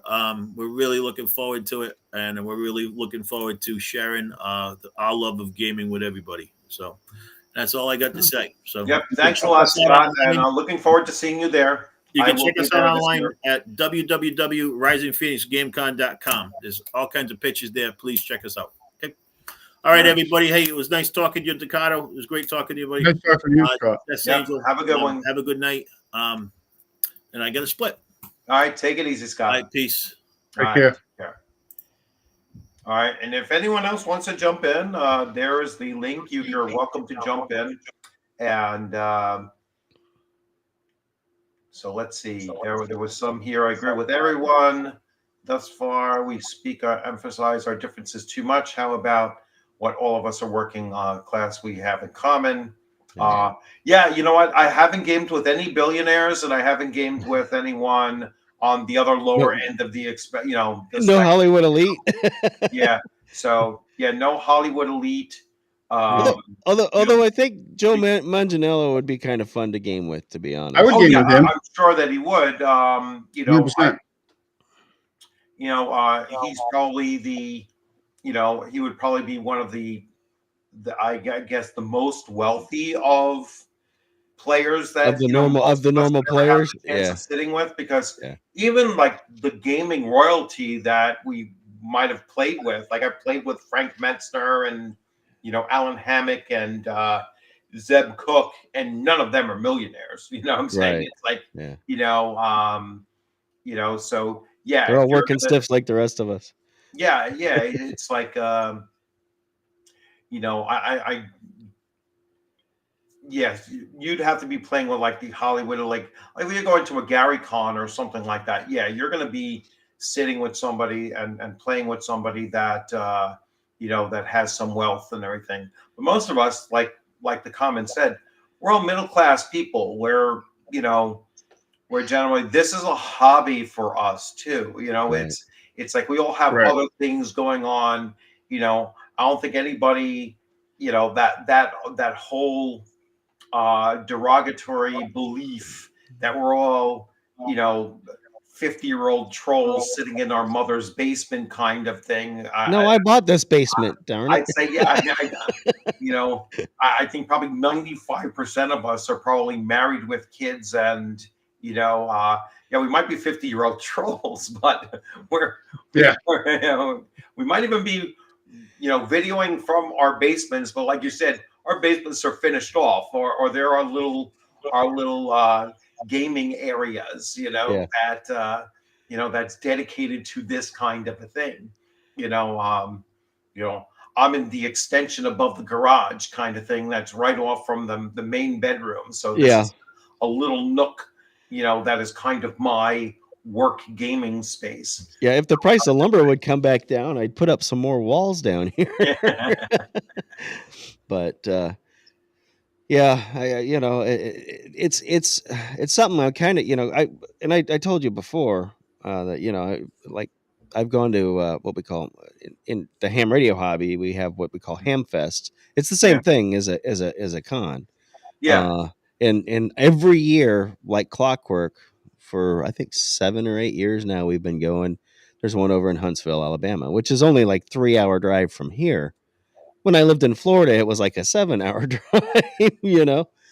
But the reason why we like going to that one is what I heard you guys saying before, the camaraderie, and yeah, there's the big one in Dayton, Ohio every year that people fly in from around the world, and that's where you see but the one that's in Huntsville, it's like half the time I don't even show up until like noon on the Sunday, which is their last day, and the last drawing for grand prizes is like 2 o'clock in the afternoon, so I'm only there for a couple hours because I'm too busy hanging out up at the state park in the campground with everybody else, all my buddies. So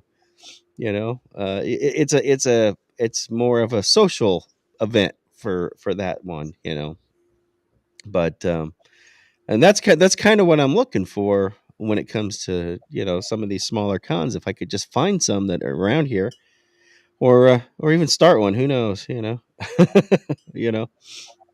But yeah. We should. Do you have a home group like that you play with, or I thought I heard No, you saying I'm slowly cobbling one together now. Slowly. it takes time, like especially because you moved and stuff. But like I mean, I gamed for years with just like me and my best friend that I grew up with. Yeah. And then we added a guy, and then we would add more people, and people would leave. And now for a long time we've had a much bigger group, and I have like other Right. groups and stuff. So it's really good. But it took a long time to get that way. And then back starting in like 2017, I was like, because we would game very sporadically, like my home group would. And I was like, I want to do, like, I miss the days of like when we were younger and we would just get together for a weekend a month and just game. And Right. obviously we can't do that every month because people have obligation and wives and stuff like I that. miss every week, but I Yeah, haven't so done that. we started doing a yearly thing. I mean, we game all the time, but like we do once a year where we get together and for the whole weekend and just play games and hang out. And it takes some work to make that happen, but it's worth it. Like because I kind of organize it because it's my idea and Yeah. it's my family lets me use property to do it and stuff. And so it's a lot of work. Like I have a lot of respect for anybody that organizes an actual convention because I heard, like I said, like 7 cats together and Oh like, yeah. so I don't have any I talked to Roger nuts. from CNYCon. I talked to him on the phone. God, it must have been at least over an hour. Poor guy. But he's a wealth of knowledge, and he was telling me, he studied cons and would take notes, like very, Yeah, very like detailed information about every con. Him and his buddy, they would sit there and discuss it on the yeah, trip back, what they liked, yeah. what they Him and didn't Jason. like, and Yeah. he compiled that information for like 10 years. I'm like, dude, you need to publish a book.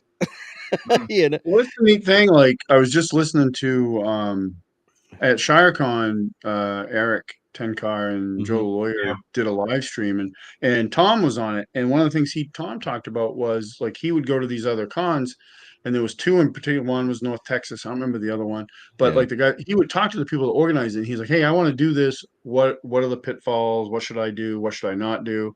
And he's like, they both told me the exact same thing, and it was 100% true. And that's their, like, the good ones, like Scott was the same way. It's like they're all trying to help each other too. So like if Yeah. you go to Yeah. organize something, they're going to be like, oh, you need to do this, or don't ever do that, or Right. because I mean at ShireCon the table was full of like flyers for other conventions. I brought a Yeah. bunch and gave them to uh Bloodworth and Eric Tenkar to hand out, and I handed some out, and they just want to promote other good cons, so Yeah. it's cool. Yeah. Yeah, there's a Yeah. lot of wisdom because people have done it before.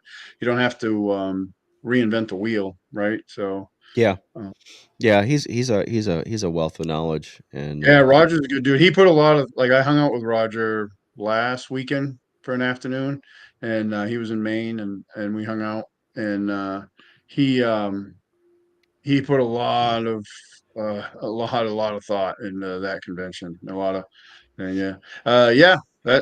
So West Martins is great for that. When I started my Castle Crusades campaign 3 years ago, that's exactly how I did it, because my players were like, and I was like, I'm just not going to run games the way I did it before. And helped run West Marches campaigns at our game store. And for anybody that has like scheduling issues, that's in my opinion, it's the best way to do it, because you Right. play every time it's scheduled. It just doesn't really matter who shows up.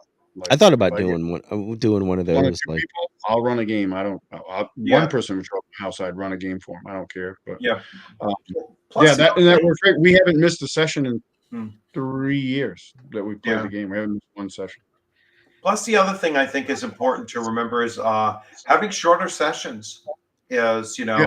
now not quite like, not No. quite like our other person, 1 hour sessions. That's a little bit crazy, but having self-contained sessions, so maybe 2.5 hours or so, and you're start to finish, you're really wrapping up a complete scene, if you will, of what it is, and having Yeah. episodic. Sometimes I'll call it episodic, where you can come into it, play it, get back to a safe space, and then somebody else can always come in and join up next time, or and Yep. that's kind of a combination of the West Marches style of play, and then integrating it to the virtual the virtual aspects of it, because that works really well in having that kind of we're only going to play for 2.5 hours, and most people virtually have the time to do that, Yeah. and, Yeah, we do about. I mean, we get together like in my home group Mm. on the twice a month group, my CNC group. We get together. Um, Usually, guys will show up at the house around 4:30 because we'll get food, and then we'll eat and bullshit for probably an hour, and then Yeah. we'll start playing. We'll play until like 10 o'clock, and Yeah. that's it. Yeah. And then my Thursday night group, we get together at like 6:30, play till 10, and Yeah. but it's usually contained. That's something Try I to need to get. I got to get used to these short 4 or 5 hour sessions, because I'm used to getting yeah, and maybe I'm getting older too. That's maybe it's It's hard to just find a comfortable seat that's good for 3 hour plus speaking and everything. well, and I kid you not. As a player, I don't think I've ever played in a game that was less than about 6 hours, Yeah. and that's the average is about 8. Well, So you're younger. no, I'm not. I'm 52, man. I know you're younger, right? I'll be 59. Believe me, catches up fast. Don't look that different. It's the 50. it's the seating as the seating's the issue. Yeah, Yeah. it's like Oh, I got that now. I got to stand up. I got my wireless headset. I have to get up while I'm working in the daytime, and walk around, because I work from here too. So yeah. Convention chairs are, with Rising Phoenix, they're regular chairs like you would see in like a hall at a Yeah. at a hotel, because those are that's a double tree, so it's a Yeah. Hilton hotel, so you have comfortable chairs there. But sitting in a folding chair for Oh non-cushioned yeah. chair, especially the plastic ones, for more than 4 hours, you're going to be feeling that shit. Yeah. That's Yeah. damn That's sure. what I have right now at my table down in the basement where we play. And one of the things I want to do hopefully next year is buy like all new like nice chairs for everybody Yeah. to sit in. Comfortable, Because believe it or yeah. not, like these computer chairs are not even all that comfortable either No, after they're not. 4 hours. Yeah, they get old No. after a while. Yeah. We have one old one that the game master sits in, but everybody else is stuck in a plastic folding chair. So I would Yeah. like to get like my son has this really nice like gamer's chair, and I'd like to get some of those, but they're not They're not they don't cheap. give them away. Yeah, they Yeah. don't give them away. No, I was But looking they're at super some. comfortable. I was looking at some too because Mm. I mean, chairs and I don't. We have a love-hate relationship. Hmm. I've had a lot of chairs that just don't like me, and Yeah. I don't know why. They're supposed to be Yeah, that's rated one of the things on durable and my all that. Christmas list. It's like, after, every 2-3 years, get a new chair because Yeah. they Yeah, wear out you break fast. it down and it's Yeah. gonna be And junk. if you want a good one, you're talking $1,200 or more. And Yeah, it's like, but it's not even, I look to spend like under $100 because I'm throwing it out after 2 years. It's like yeah, yeah, it's gonna be done after 2 years. yeah. But 3 to 4 hours. Three to I four think hours, I think, is that's ideal. that's what I'm trying to do with this group. Mm. We figure we'll start gaming about 6 and run until Yeah. 10, maybe longer, depending on how Yeah. people are. And Um, conventions tend to last between, I'd say, 3.5 and 4 hours. I know our one session well, went very fast. and they have slots though. Yeah, You've got to yeah, contain those yeah, but in a yeah, convention. our one session, we were close to 3 hours, right, Takado? We were close to 3 hours. Not even. I think we wrapped that up in about 3 hours. Your game? Yeah, my game. Yeah. I think it Yeah. was close to 3 hours, maybe a little bit under. I mean, they just made choices that just brought them to the end, the end boss, basically. Yeah, of we the did quicker. well in that game. Like all my Yeah, other yeah, games. Well, no, we did well against the Dark Master, but on my yeah, Shadow Dark and Hyperborea games, we did not do yeah, well. yeah. It was, Um, yeah, you guys did well in that. we That got one lucky that though. one fight could have gone a number of ways. Just went in your favor, pretty Yeah. much. And yeah, the boss battle in that one, that was not mine. And the boss battle in that one, that went fast. It was like, the previous battle was tougher than the boss battle. yes, yeah, the previous, and that says written. The previous battle was if you were a party of first level characters, that previous battle would have killed you. That's why they said that by some miracle, the players survived this. I was like, Would you like, step them up to 2 or well, second I or had third them level? start at 2 because the Yeah. adventure was from level 1 through 3, Yeah. and I was like, well, there was only 4 players, at the table, so I was glad that I had done 2. Yeah. And then That worked when out.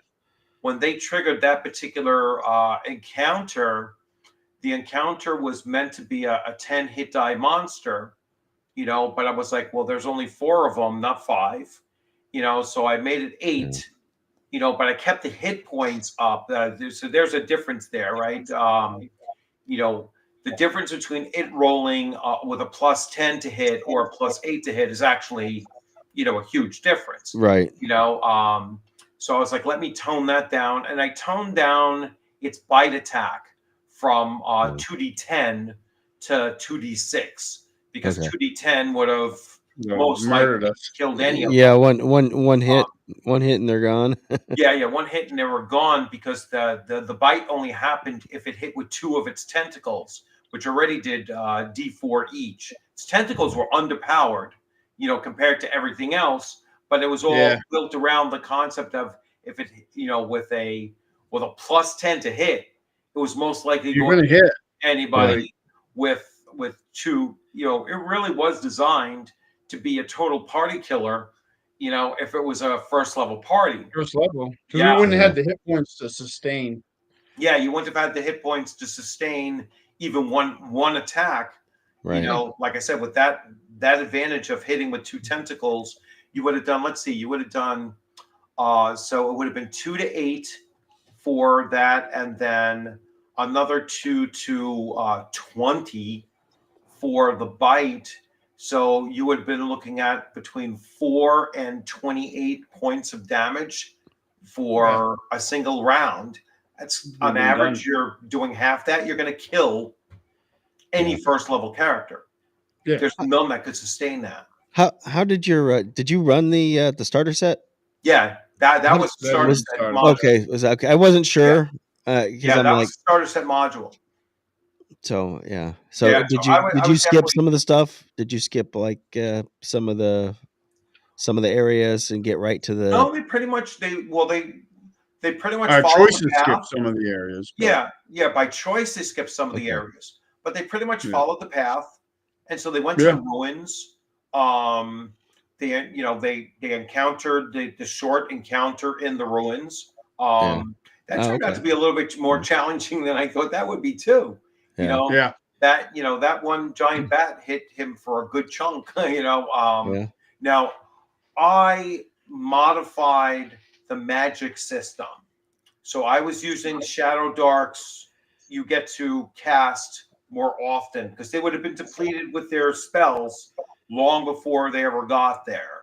It would have happened at the ruins. Like I would have been out of spells. You would have been done with your spells at the ruins, and you would have been looking to, all right, let's sleep overnight. Let's rest. And for to have to go through that and do that kind of a thing in a con convention, now I just try to avoid it. It was like the game we played in when we did the Dark Master. I definitely saw that, and I'm forgetting his first name now. But I definitely saw that what he did was in that he had us fight one fight that was kind of a low level fight just for us to learn how the game mechanics work in combat.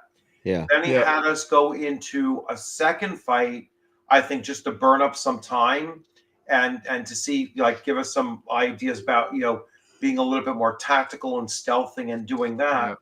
And then once he realized that his time slot was like in the last 35 minutes or so, our next thing was we were crossing a bridge and we encountered the big boss.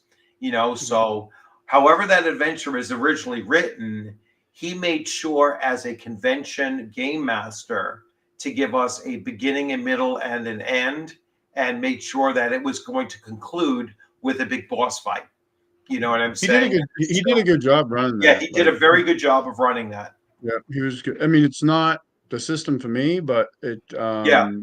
He did a good job running that. Yeah, he definitely streamlined it for convention play. He did a very, very good job of time management and experience management as a convention game master. Yeah. Well, I mean, the Patreon game that Chuck did for a couple of us, I think Agile was there, and the one that we did that I think you're itching to sign up for the next one. I gotta see. Like, I'll talk to you offline later to see, because I don't know how. Like, I joined the Patreon, at that level. I have no idea. Yeah, we'll talk when they post things. It's like I'm on the Discord, and there's no separate Discord area for Patreons. There's an area that Chuck pulled us into, that added us to, for be able to find some stuff. And we'll talk about it. But let me know where that is, because I have no clue. Yeah, he may have to pull you into it when know, because I just pulled one of the pre-gens, and I ran the pre-gen wizard. I think it was a human wizard too. But I was the last one to die. Me and all 4 of my hit points, managed to survive until the end. And Now, to answer D&D Dad and Son, Scott, ShireCon, I think, has to do with the fact that it's in a very Shire-esque looking area and everything. I'll never forget. It is the most beautiful drive to get there, and I don't know if in Tecado, when you were first going there, like if you were coming through the morning, there's this one spot where you go to like an overview, an overlook, and you're looking down into the valley, and down into the valley there was nothing but just cloud cover, and so Yeah, as you're coming down into it, and it was like, I'm thinking to myself, it's just such an incredible scenic view, and you're literally the town itself is so buried inside a valley, and I think that's where ShireCon probably comes from. It's just it has something to do with the dates. I'm pretty sure it has something to do with the dates too that he picks. I don't remember what they in Tolkien what they represent. I don't know if it's Bilbo's birthday I've heard him say it before on oh yeah, yeah. a So yeah, I have video, no idea.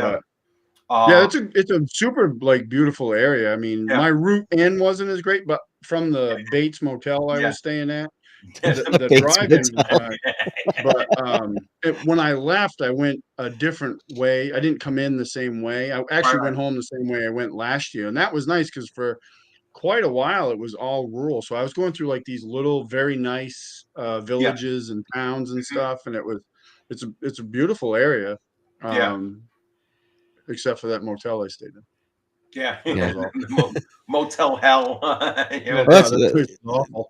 that's the thing. If I do something around here, it would definitely want to, And I already have a couple people who be like, "Oh yeah, man, count me in if you do something." Yeah. I'm like, Yeah. I was "Yeah, I was looking at a map earlier to see like what hotels are in that general area, and there are some. I mean, there's like regular Yeah. hotels, yeah." um, that are, probably within 40 minutes to an hour, because there are some big towns there, I may so do the place I did last year because last year originally I was gonna stay 2 nights, and that got me like a different like private room.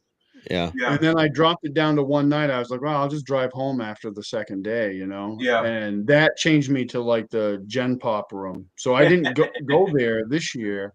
Jen Instead, I Pop. found this other place, and I wish I'd dealt with the Airbnb the first place because I could deal with a rooster at 3 a.m. But Yeah. the thought of no hot Yeah. water and No no. hot water. Oh Yeah. Oh Lord. yeah, yeah. I woke up Cold that shower. morning. I was gonna take a shower and like there's no hot water. I let it run, let it run, let it run, nothing. And I was on a clock. Like I wanted to get to the venue so I could Yeah. have breakfast and hang out for a bit. So I was like, all right, let's double down on the old body Three spray points and wash. Yeah, the 3 points wash. yeah, So yeah, the old horse bath there. And it's Yeah. off I Yeah. rocks and went. ass. It's 4 points if you So have hair, but you don't have anything on top that you have to yeah, worry no, I'm good there. Oh yeah. Um, See, I got. Yeah. So So yeah, so next year that place will not be on the list of place. But it's weird. Like I just saw a post from actually the Chet Minton, the artist, and he got an Airbnb with a bunch of people like Talani and a bunch of people, and he's like, "Yeah, the creepy haunted house," and he posted pictures of it, and I'm like, "Yeah, Yeah, that that's where I absolutely was looks staying. like a haunted house." yeah. So there's a lot of weird places, I guess, to stay in Canaan or in that area. Yeah. Yeah. Yeah. Yeah. You have to go. I think you have to go at least like probably 40 minutes Yeah, outside and of I don't there want to do that. I mean, to get something. I don't need a lot. Like Yeah. if it has hot water, I'm happy. And Yeah. ironically, that place though, the where I did stay, I slept great, but it was just Yeah. man, that place was a dive. Clean sheets helps. Yeah. Yeah, well, I slept on top because I wasn't taking any chances. I had a Yeah. I did that thing in my before. Yeah. I my do that at hiking bag regular that I keep hotels in now my too. car. It's like I I don't pulled the care. blanket I'll out of sleep on that and top. My passed wife out. does the same thing. My wife Yeah. will use the towels, to cover herself with, So it's like, all right, that's the I typically don't mind it, but then that place it was just sketch. I mean, the guy like it was weird, and it was like I get there, I ring the bell, he comes out, he barely speaks English, he's got no shoes on, and checks me in, and then the buzzer goes off. I think it's his wife talking to me. I don't understand a freaking word she's saying. And then I take the end one so I can get out of there quick. And Yeah. I get in there, I throw all my stuff in, and I'm like, well, I just drove 4.5 hours. I got to use the bathroom. So I'm like getting ready to go to the bathroom, and all of a sudden there's a knock at my door. And I'm like, what the frig is going on here? So I hustle out, and she's like, oh, is everything all set? I'm like, yeah, everything's as good as it's probably going to get. And thanks. Yeah. I'm Yeah. sure they're nice people. It was. Yeah. I stayed in a sketch Red Roof Inn earlier this year. We went Oh, up the to. Red Roof Inn. You know, it's like roll the dice literally on what you get, because I've stayed in some that were really nice, and then this one Yeah, I stayed in one. I used to travel to southern New Hampshire a lot for training, and me and my buddy, and we would always stay at the Red Roof Inn, this Red Roof Inn, and yeah it was fine. There was a dude at that place that had lived there for 7 years. I don't know how you do that, yeah but he had been renting a room there for like yeah they 7 had years. places like Yeah. that a lot back in Crazy. Florida. So They should just give it to him, Yeah, I the guess. Red Roof Inns. I mean, we used to stay at one in Pennsylvania years and years, like decades ago, and Yeah. I don't think they've actually touched it in a couple decades, and so it's really run down now. So yeah, but yeah, this Red Roof one Inns are not. was like a Red Roof, was not the one that we stayed in. You could tell it was some other hotel at one point in time or another, and now they just decided to become Red Roof. But it was the same situation. You know, you show up, try and check in, and you get some guy that you can barely understand answering the door. You got to hit the buzzer there is nobody in the lobby. You got to hit the buzzer at the front door to get into the lobby. And you're like, dude, I made a reservation like 4 days ago or a week ago or whatever, and but so, but I don't know. It's that's the big question. So, what kind of venues? I'm curious now. I guess ShireCon was at a VFW, so it's Yeah, yeah. The this one I just signed up for, this OSR con in April. It's at a Elks Club. Mm. okay. It's gonna have everything on site. Like you can't actually bring in any like food and beverage. Like they're gonna have all of it there. They'll serve food and drinks and Have their stuff. own So bartender and yep, yep, yeah, yeah. They specifically said that they actually will have their own bartender and stuff. And it looks like a oh, nice that's place. I've seen pictures of yeah, it. yeah, There's a that's much. Hampton down the street, so no Bates Motel that time.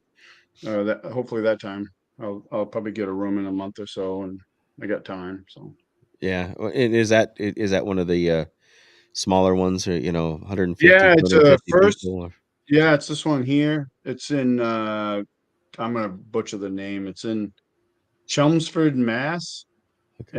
and it's their first year. So a friend of Jeff Talanian's is putting it on. So um, I was like, yeah, I'll check it out. It's obviously for OSR games, and the guest list is pretty cool. There's like some guys I'd like to get a chance to talk to.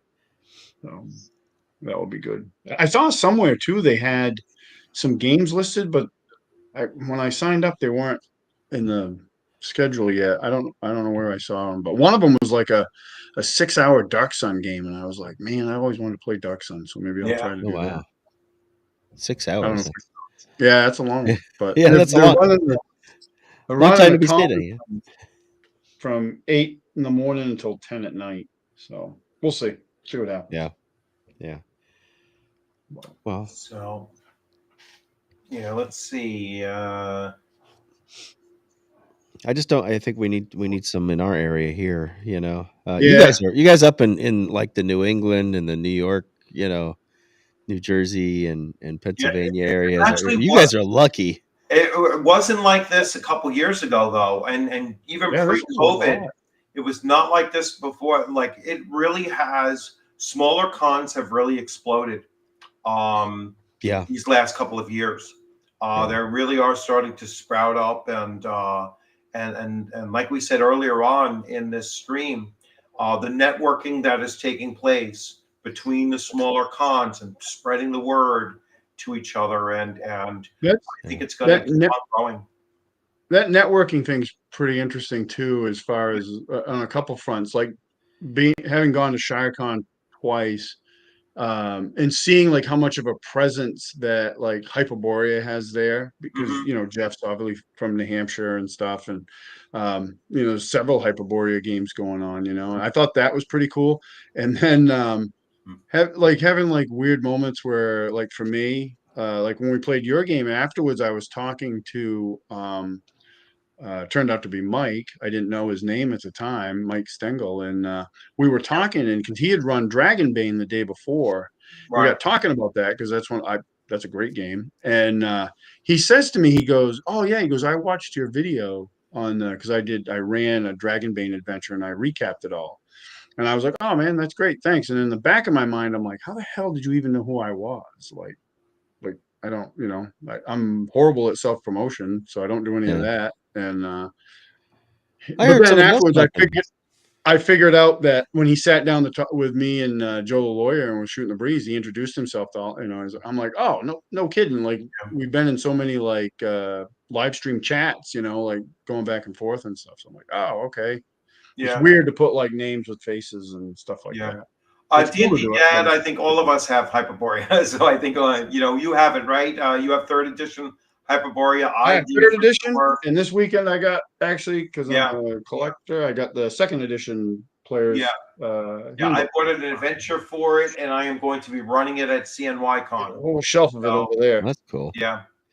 I Yeah. have So every published, well, not everyone, all the ones that are currently in print. I have all their modules, and I have the third edition books, and I may track down, like, they had one edition that was just one big fat book, and I just kind of want that, so I've yeah. been trying to locate a reasonably priced Well, one. little, I was Long Islander born, raised, although moved out. I'm in the mid Hudson Valley of New York now. But yeah, they have the Long Island. They have the Long Island Con out there. I haven't gotten out to that one yet, and that is mostly board games and everything. But they have some RPGs that they're doing over there. At least I think it's been evolving over the last couple of years and been gearing more towards tabletop role playing games. But yeah, ShireCon is probably depending on where you are in Long Island. Like if you're all the way up by the fork or either of the 2 points, and it's gonna take you 2.5 hours just to get to the city, and then I would say ShireCon or North Canaan, Connecticut's probably another 2 hours from there.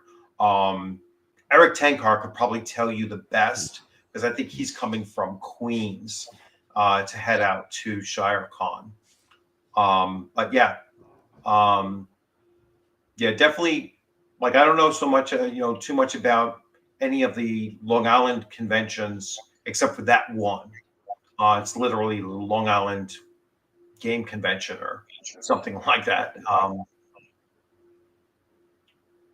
So let's see. Clancy.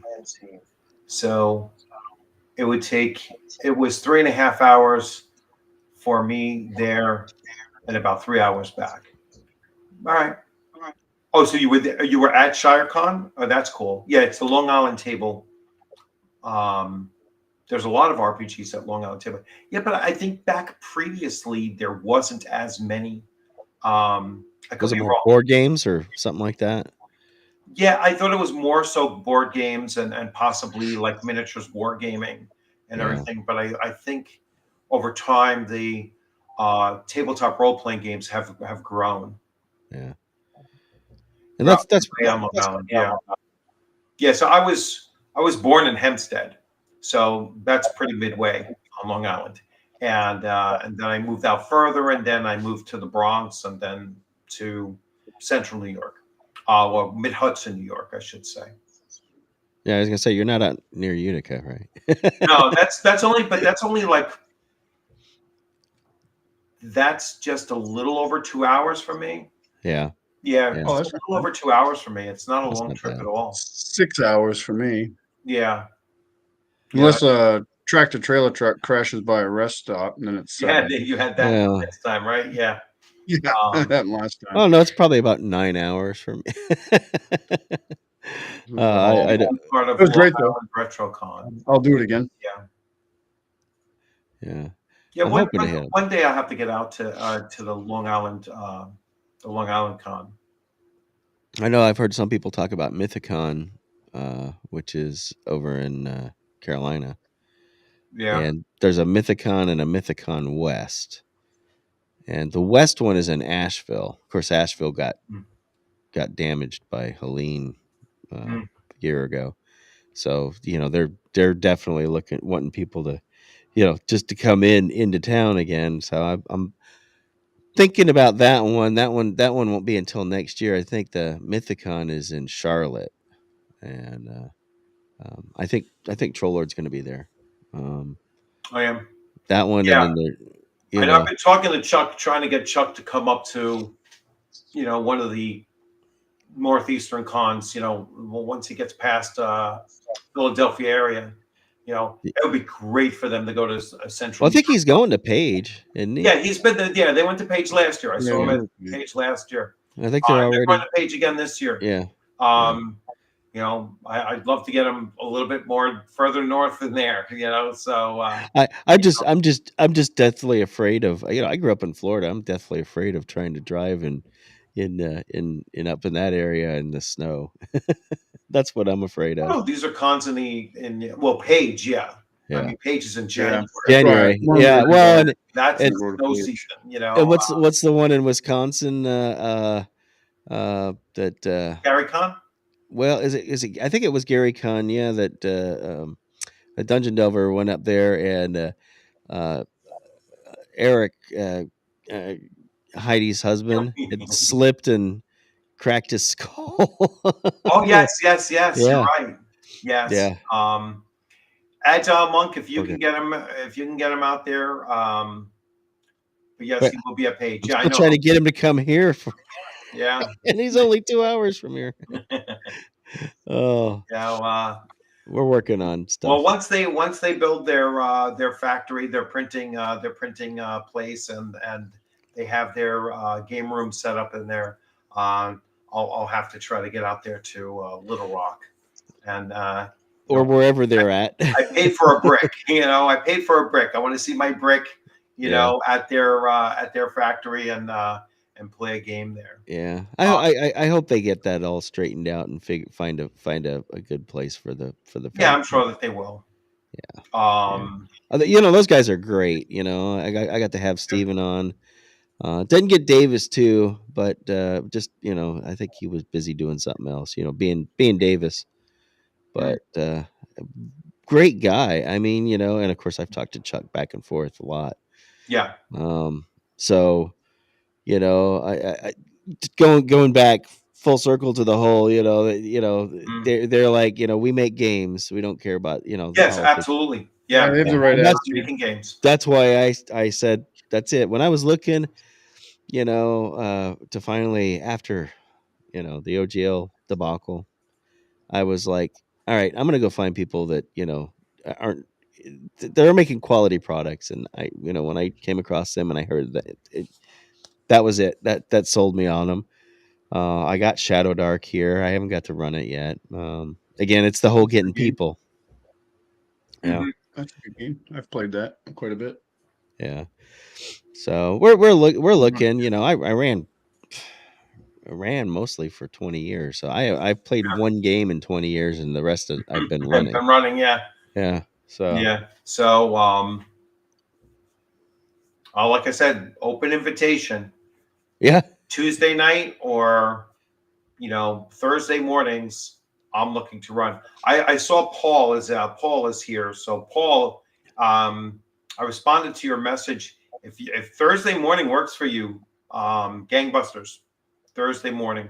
I like that. I want to hear more about Gangbusters. I enjoyed the conversation with I think Don and Mark were on one of the shows. One of the the groups that Don's with. Probably the one with Tenkar. I could move that to my Tuesday night as well. I got to see what happens. Like I had 2 character deaths in my Castles and Crusades game Tuesday night, and this is our that was our 13th week in that campaign, and one of my players, he was actually playing through it with a broken leg. You know, he recently broke his Oh leg, my and so he gosh. was like sitting in a Oh chair my gosh. and trying to manage through. You know, talk about it, and he was like, "Nah, I think I'm going to just drop out for a while because I think he's going to be on the mend for a couple of weeks." Yeah. So he was like, "Nah, I just don't got it in me to sit through even a 3 hour session like that." Yeah. So I get it. That's got to be uncomfortable Oh like yeah, that. I'm sure. So especially if it's in like a full cast or something Yeah. like that, I wouldn't even attempt it. I'd be like, no, I'll be checking out for a while too. Yeah. So let's see. I'll see what's going to go on with that EggCon that I'd like to go campaign, to. and might give me a chance because I have a built-in group of players, right? 5, 6 players there, or 5 players there, ready to play every Tuesday night, and that might be the best time for me to say, hey, you know what? Why don't we run different games? You know, Like I'll every run week. different games during that same time slot, and Yeah. we'll run for like 2 months on this game, and then 2 months for the next, and then we'll decide, hey, which game, by the close out of the year, say which game which group of characters do you want to go back to, and continue Yeah. working from there, and that might keep it fresh for all of us too, because it's more important about the game group than it is about what game we're running. You know, Yeah. keeping the group together is more important to me than because we've had some hits and misses, with the games that we were running, like AD&D First Edition. We ran for 2 years and 3 or 4 months. Very, very consistent. That was a group of, initially 12, then 10, then finished out with like 7 or 8. Finished out the remainder of the 2 years with 7 or 8 players. And then the, Castles and Crusades, we've done like 2 or 3 different campaigns, different characters and everything. And they've typically run for about 3 months, 4 months, and Yeah. then kind of petered out. I'm starting to wonder if it's the game system that might not be so conducive to playing as long as AD&D First Edition, because you're kind of forced to play long with AD&D First Edition. You Yeah. know, the experience points and the leveling up is very, very slow in that. So I don't know. It's We're pretty good. Jesus, we've had slow leveling in my CNC game. yeah, My group actually likes it too. I yeah, like yeah. it. It's a Big fans. I just think that it's I think that it's a little so close to D&D that Yeah. AD&D, that it's like, well, you know what, we've been doing this same kind of style of gameplay for now 4 years, and I think every time we've tried to do a Castles and Crusades campaign, it's kind of bogged down a little bit. Maybe it's just me, and I'm getting less interested in running it, again for Yeah. so I'm. It might be me looking to just mix it up a little bit and get something My new. guys probably think I have like ADHD or something because I'm always like, hey, I want to play this game. And Yeah, yeah. thankfully, That's the my other thing. Thursday night group, we do that. So But many games out my there. regular group, they don't want to switch. And I'm like, I want to play like Yeah, Hyperborea or I want to play yeah. Dragonbane or Old School It's like, yeah, Essentials I, or I want to switch it up a lot. I'm the yeah. same way. It's like I want to, if I'm running things, I don't want to run the same game, for unless it's like AT&T. I don't want to run the same game for 6 months. I've heard a lot about Dragonbane very recently. I think one Yeah, of my Yeah, it's an awesome game. yeah, one of it's my another game I want to run. It's like I have so many games I want to run. one of Yeah, my I like the co-panelists that longer does game. that. I like the longer game, but like I just have so many great games that I want to play. So it's like Yeah. I think I'm gonna end my CNC game to end around 15th level, which that'll mean Yeah. we're probably playing for at least the next 6 years of real time. Oh But my Yeah. god. Yeah. which is fine.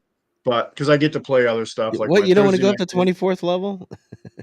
No, because I honestly I originally were that was the plan. But I don't think any D&D style game really holds up at high level. I just don't Well, I think they mean, do. if you look originally, CNC when they came out with the Siege engine, Right. it was only designed to go up through what 13th Well, level, I think, right. So Yeah. if you look at, or and that's 12th what I level. did. 12th. You Yeah. look at a lot of the old, like Hyperborea goes to 12th level. Yeah. OSE goes to 14th level if you're a human. All those older games, they didn't go to those levels, and Well, you were yeah. getting castles at 9th level. And the reason Yeah. for that is because you were getting ready to retire. Yeah. Like Yeah. so I just don't think any of them really hold up at high levels. I Yeah. know, like my experience with 5th edition, that completely fell apart at Remember high third level. edition? Yeah, third edition. Third Remember- edition. Third edition fell apart because it was, in my experience, because it was a friggin' nightmare to prep. Because like stat block for a monster was like 2 pages long, like it was Yeah. ridiculous, and it just became such a nightmare to prepare that we quit at like 15, 16th level. So yeah, I don't think any of them. I think you need a different system altogether to hold up I for a mean, really they high had. level I'm play. surprised. I'm surprised they never did the epic levels with 5e the way that they were trying to Well, it's because you're crank epic out right off stuff. the bat. Yeah, well, that's true. it's people don't realize, people that only play 5th edition and have never run it don't realize how hard it is to balance. And I Oh don't my mean god. balance like in Munsters. I'm talking about how to balance, not a TPK versus a cakewalk. Yeah, It's like literally walking a knife's edge. yeah. You know, yeah. It was Otherwise, not it's not challenging. If right. if you get, especially if you get a couple of seasoned veteran players in there, man, you could have Yeah. 3 veteran players and they'll just Try walk having 8 right of them. through you. Yeah, you're right. Well, It was awful. 3 of them can walk through a dragon, so you Yeah. know. I threw they were well into their teen levels. I threw 2 adult dragons at them, and they murked one of them nearly in a round. Like Yeah, I should have thrown like 5 dragons at them, right.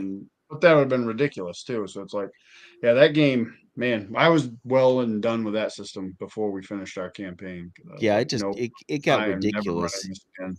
And by the time they got around to Tasha's, it was just forget it. Oh God, horrible, horrible. That's when I stopped. I'm like, nah, I'm done. Yeah. Even as a Moving player, on. I thought it was horrible. Yeah, We'd have yeah, characters that were in our group that were built out of Tasha's, and you could tell, like they were just. I'm like, yep, that's a Tasha's character, and they're yeah. like, yeah, I got that from Tasha's. I'm like, yeah, I know you did. Well, It's out of my control. my Like, my buddy, he played a Tabaxi monk. yep, there you It's go. like right there, boom. Forget it. Only only taught by the Tabaxi swashbuckler, which the Right. swashbuckler is the most overpowered class in 5th edition. Yeah, It's ridiculous. And I had one in my game, and the player was awesome. Like he played him yeah, like a great player, but that thing was nigh unstoppable at times. Like yeah, yeah. You're like, it oh was my crazy. god, what yeah, you still have more actions? Yeah. Oh God. you know, you can move how many feet? Oh god. I think it All was right, you. well, I think it was you, Rich. Like What's Mike that? Mills posted something on Twitter one time about like all the actions and stuff in 5th edition, like slowing down the game. And I think you responded was like, well, then why did you design it that way? Yeah, yeah, I Like, did. I threw it right back at him. yeah, I yeah, Yeah, laughed. I thought that was fun. I'm like, yeah, you designed it. Like, yeah, yeah. no shit. It's Maybe you it's should like have play tested that it. was something I pointed out one time, or I mentioned. I was like, nah, you can't come out and say. I think I said it to RPG Pundit actually. You can't come out and say that 5th edition at its core was the best combination. It was supposed to be modular, and I was like, no, because some of those modules that you could remove should have been put there in the beginning. They yeah. should have been there in the first place. It opened the door. And the ones that were Yeah. removed, they stuck in 2024. So Yeah, it's like it's a. I was like, no, it was a design flaw right from the get go. yeah, Short rest design flaw. Death save Oh, design flaw. yeah, yeah. Okay, go fight. Short rest. take a Yeah, nap. Take a yeah. nap. It's like Take a Just nap. Oh, I the fell time in a was I right fell from in a there. pool of lava and I took 100+ points of damage. I'm just gonna sleep for 8 hours, but I'll be okay. Right. Yeah. Horrible Mm, system. Horrible. yeah. Not my favorite. I ran a lot of it too, so I I mean mean, I we got a lot of by my people in the opinion rightly. hobby, but uh, I I'm mean, not. I had some great campaigns with it. It's just the system. I could have done the same great campaigns with a different system, and Yeah. we probably would maybe even still be playing some of them. Mm. But Yeah. I was ready to be done. The game that doesn't get enough talk is Shadow of the Demon Lord. That's a I've seen game I it want to check online. out because I like the premise of it. Yeah.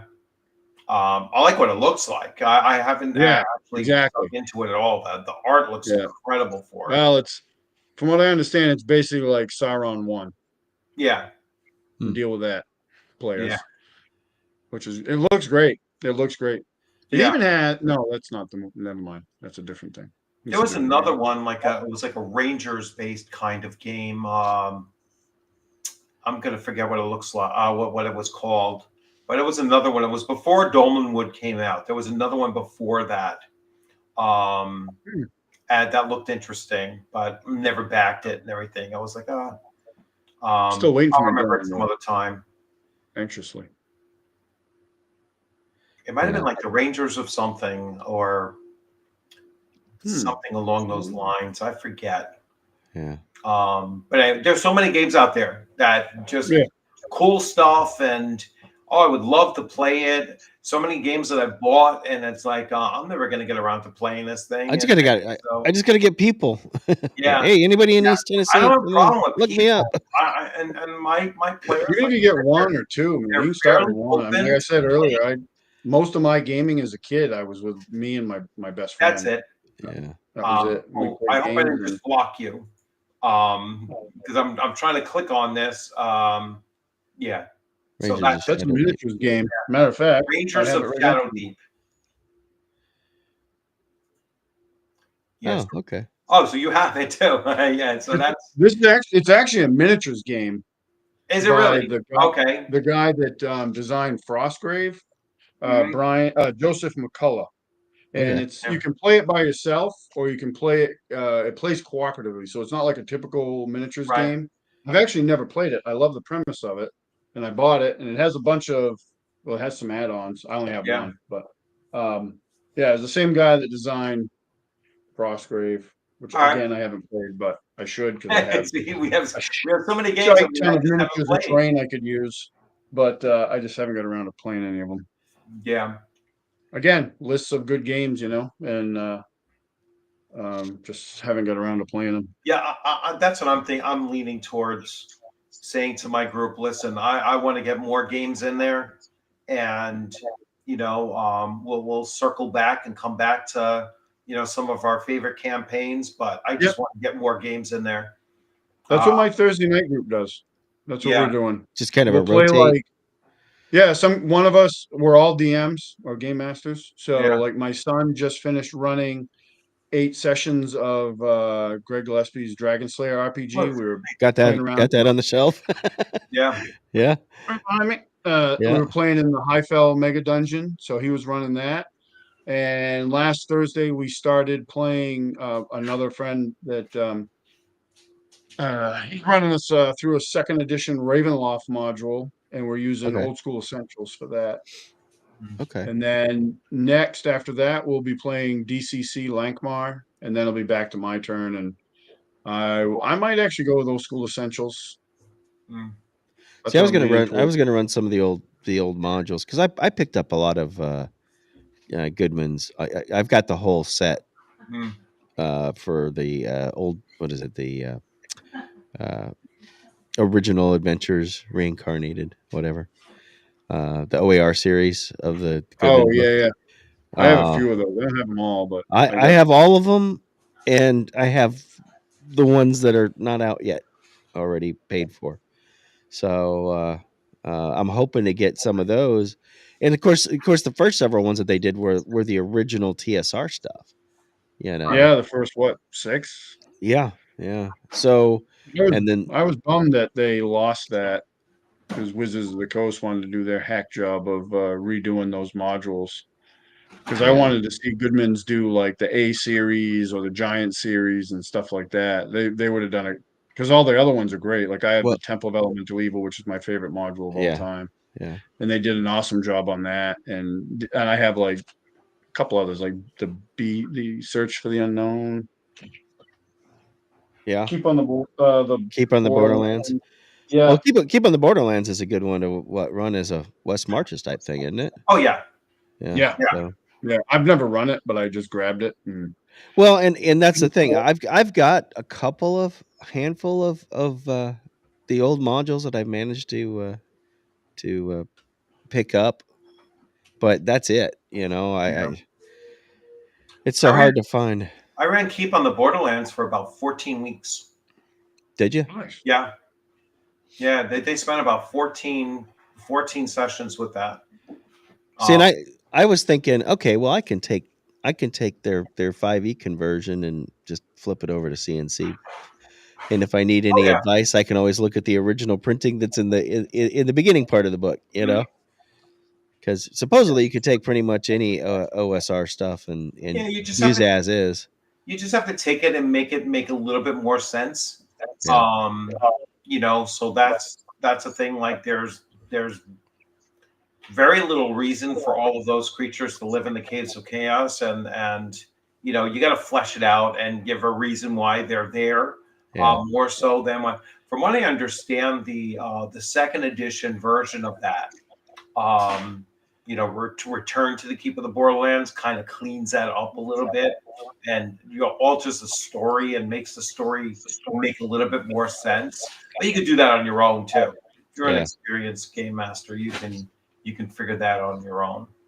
yeah. But I figured any of that stuff would be great source material to run, you know, in CNC. Yeah. So Seems to be pretty easy to adapt to any of Oh yeah, those. that's real easy to adapt. It's a great. Your Its biggest biggest strength, I adaptation think, to is it's that so is just hackable. going to be the ascending armor class and having a BTH and yeah. applying BTH to the characters instead. Well, and Yeah. in the case of those, they're all a 5e edition Yeah, conversion in there. So you know you're just converting from the 5e one over. yeah, You've Yeah, already because got some of it's a direct, like just use if you're fighting a goblin, just use a CNC goblin, right, yeah. Yeah, just sub the CNC It's not hard. creature for it. Yeah, Yeah, it's not hard. 1-to-1. Then just use that stat instead. And Yeah, Okay, guys, I am going I use to. all sorts of different stuff in CNC. I pull in stuff like from Hyperborea or yeah, Joe Block. His Adventures Dark and Deep.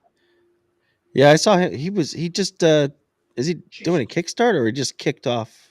They He could beat a just, man to death I with this just picked book. up the second. I just picked up the second edition of that. So Yeah, yeah, I just Best got ever. that. I use this thing Recently all the after he time. sent It's me awesome. something new.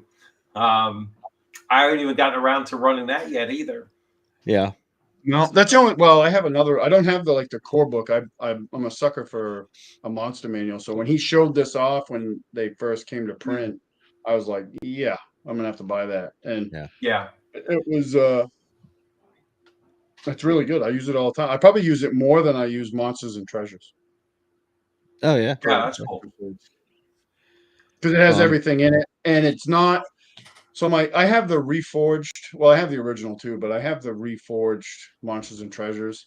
And it's good in some regard because they added some stuff that wasn't in the other thing. They took like the chunk of that Fey out of the middle, which was great. yeah, But the Yeah, other problem with it is they changed the names of stuff to get around the OGL or whatever they were trying to yeah. do with that. And so sometimes I'm like, well, where the hell is this? Like, it's Mm. it was here, but now throws it's you not. off. This, yeah. So this thing, I just like, oh, I want to look up whatever. I'm like, well, I'll just look it up. So Yeah. there's a ton of stuff in there. So that's a good book. I was hoping Joe was going to be at ShireCon because I wanted to look at No, his he had to. Greyhawk stuff and his Yeah, the core book for that, but I'll have to catch up with him at CNY. yeah. He told me that he had to. Or he announced that he had a family event Yeah, to attend. So, all right, guys, I am going to have to run. It's been great, and okay. It's good to see you again this He week. started the light version. That's correct. Yeah, he put out a light version. Yeah, Okay. yeah. Yeah. I'll just keep the full version. Yeah, you don't. You know, I literally just bought it like not even 6 months ago, so I don't need light.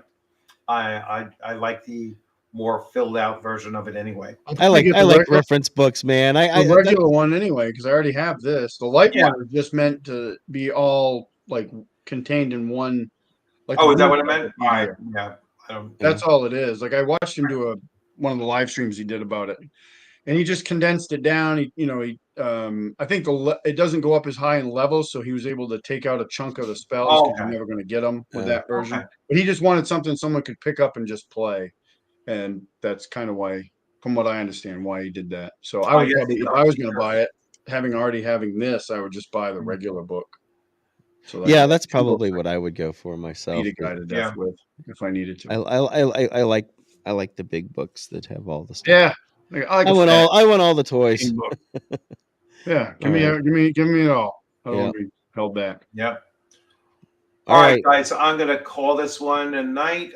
Thank you very much, and See y'all. see you around. Yeah, I'll be back next Sunday. Next Sunday, 7 p.m. I don't know what we'll be talking about, but we'll see. Maybe Tom will be there next Sunday. That'll be He good. can talk about ShireCon and talk about all of the behind the scenes for ShireCon. So you guys have a great one, and yep, everyone in the chat, thanks for popping in, and good to see some of you that went to ShireCon for the first time. So it was great meeting everybody there as well, and look forward to seeing you again next year.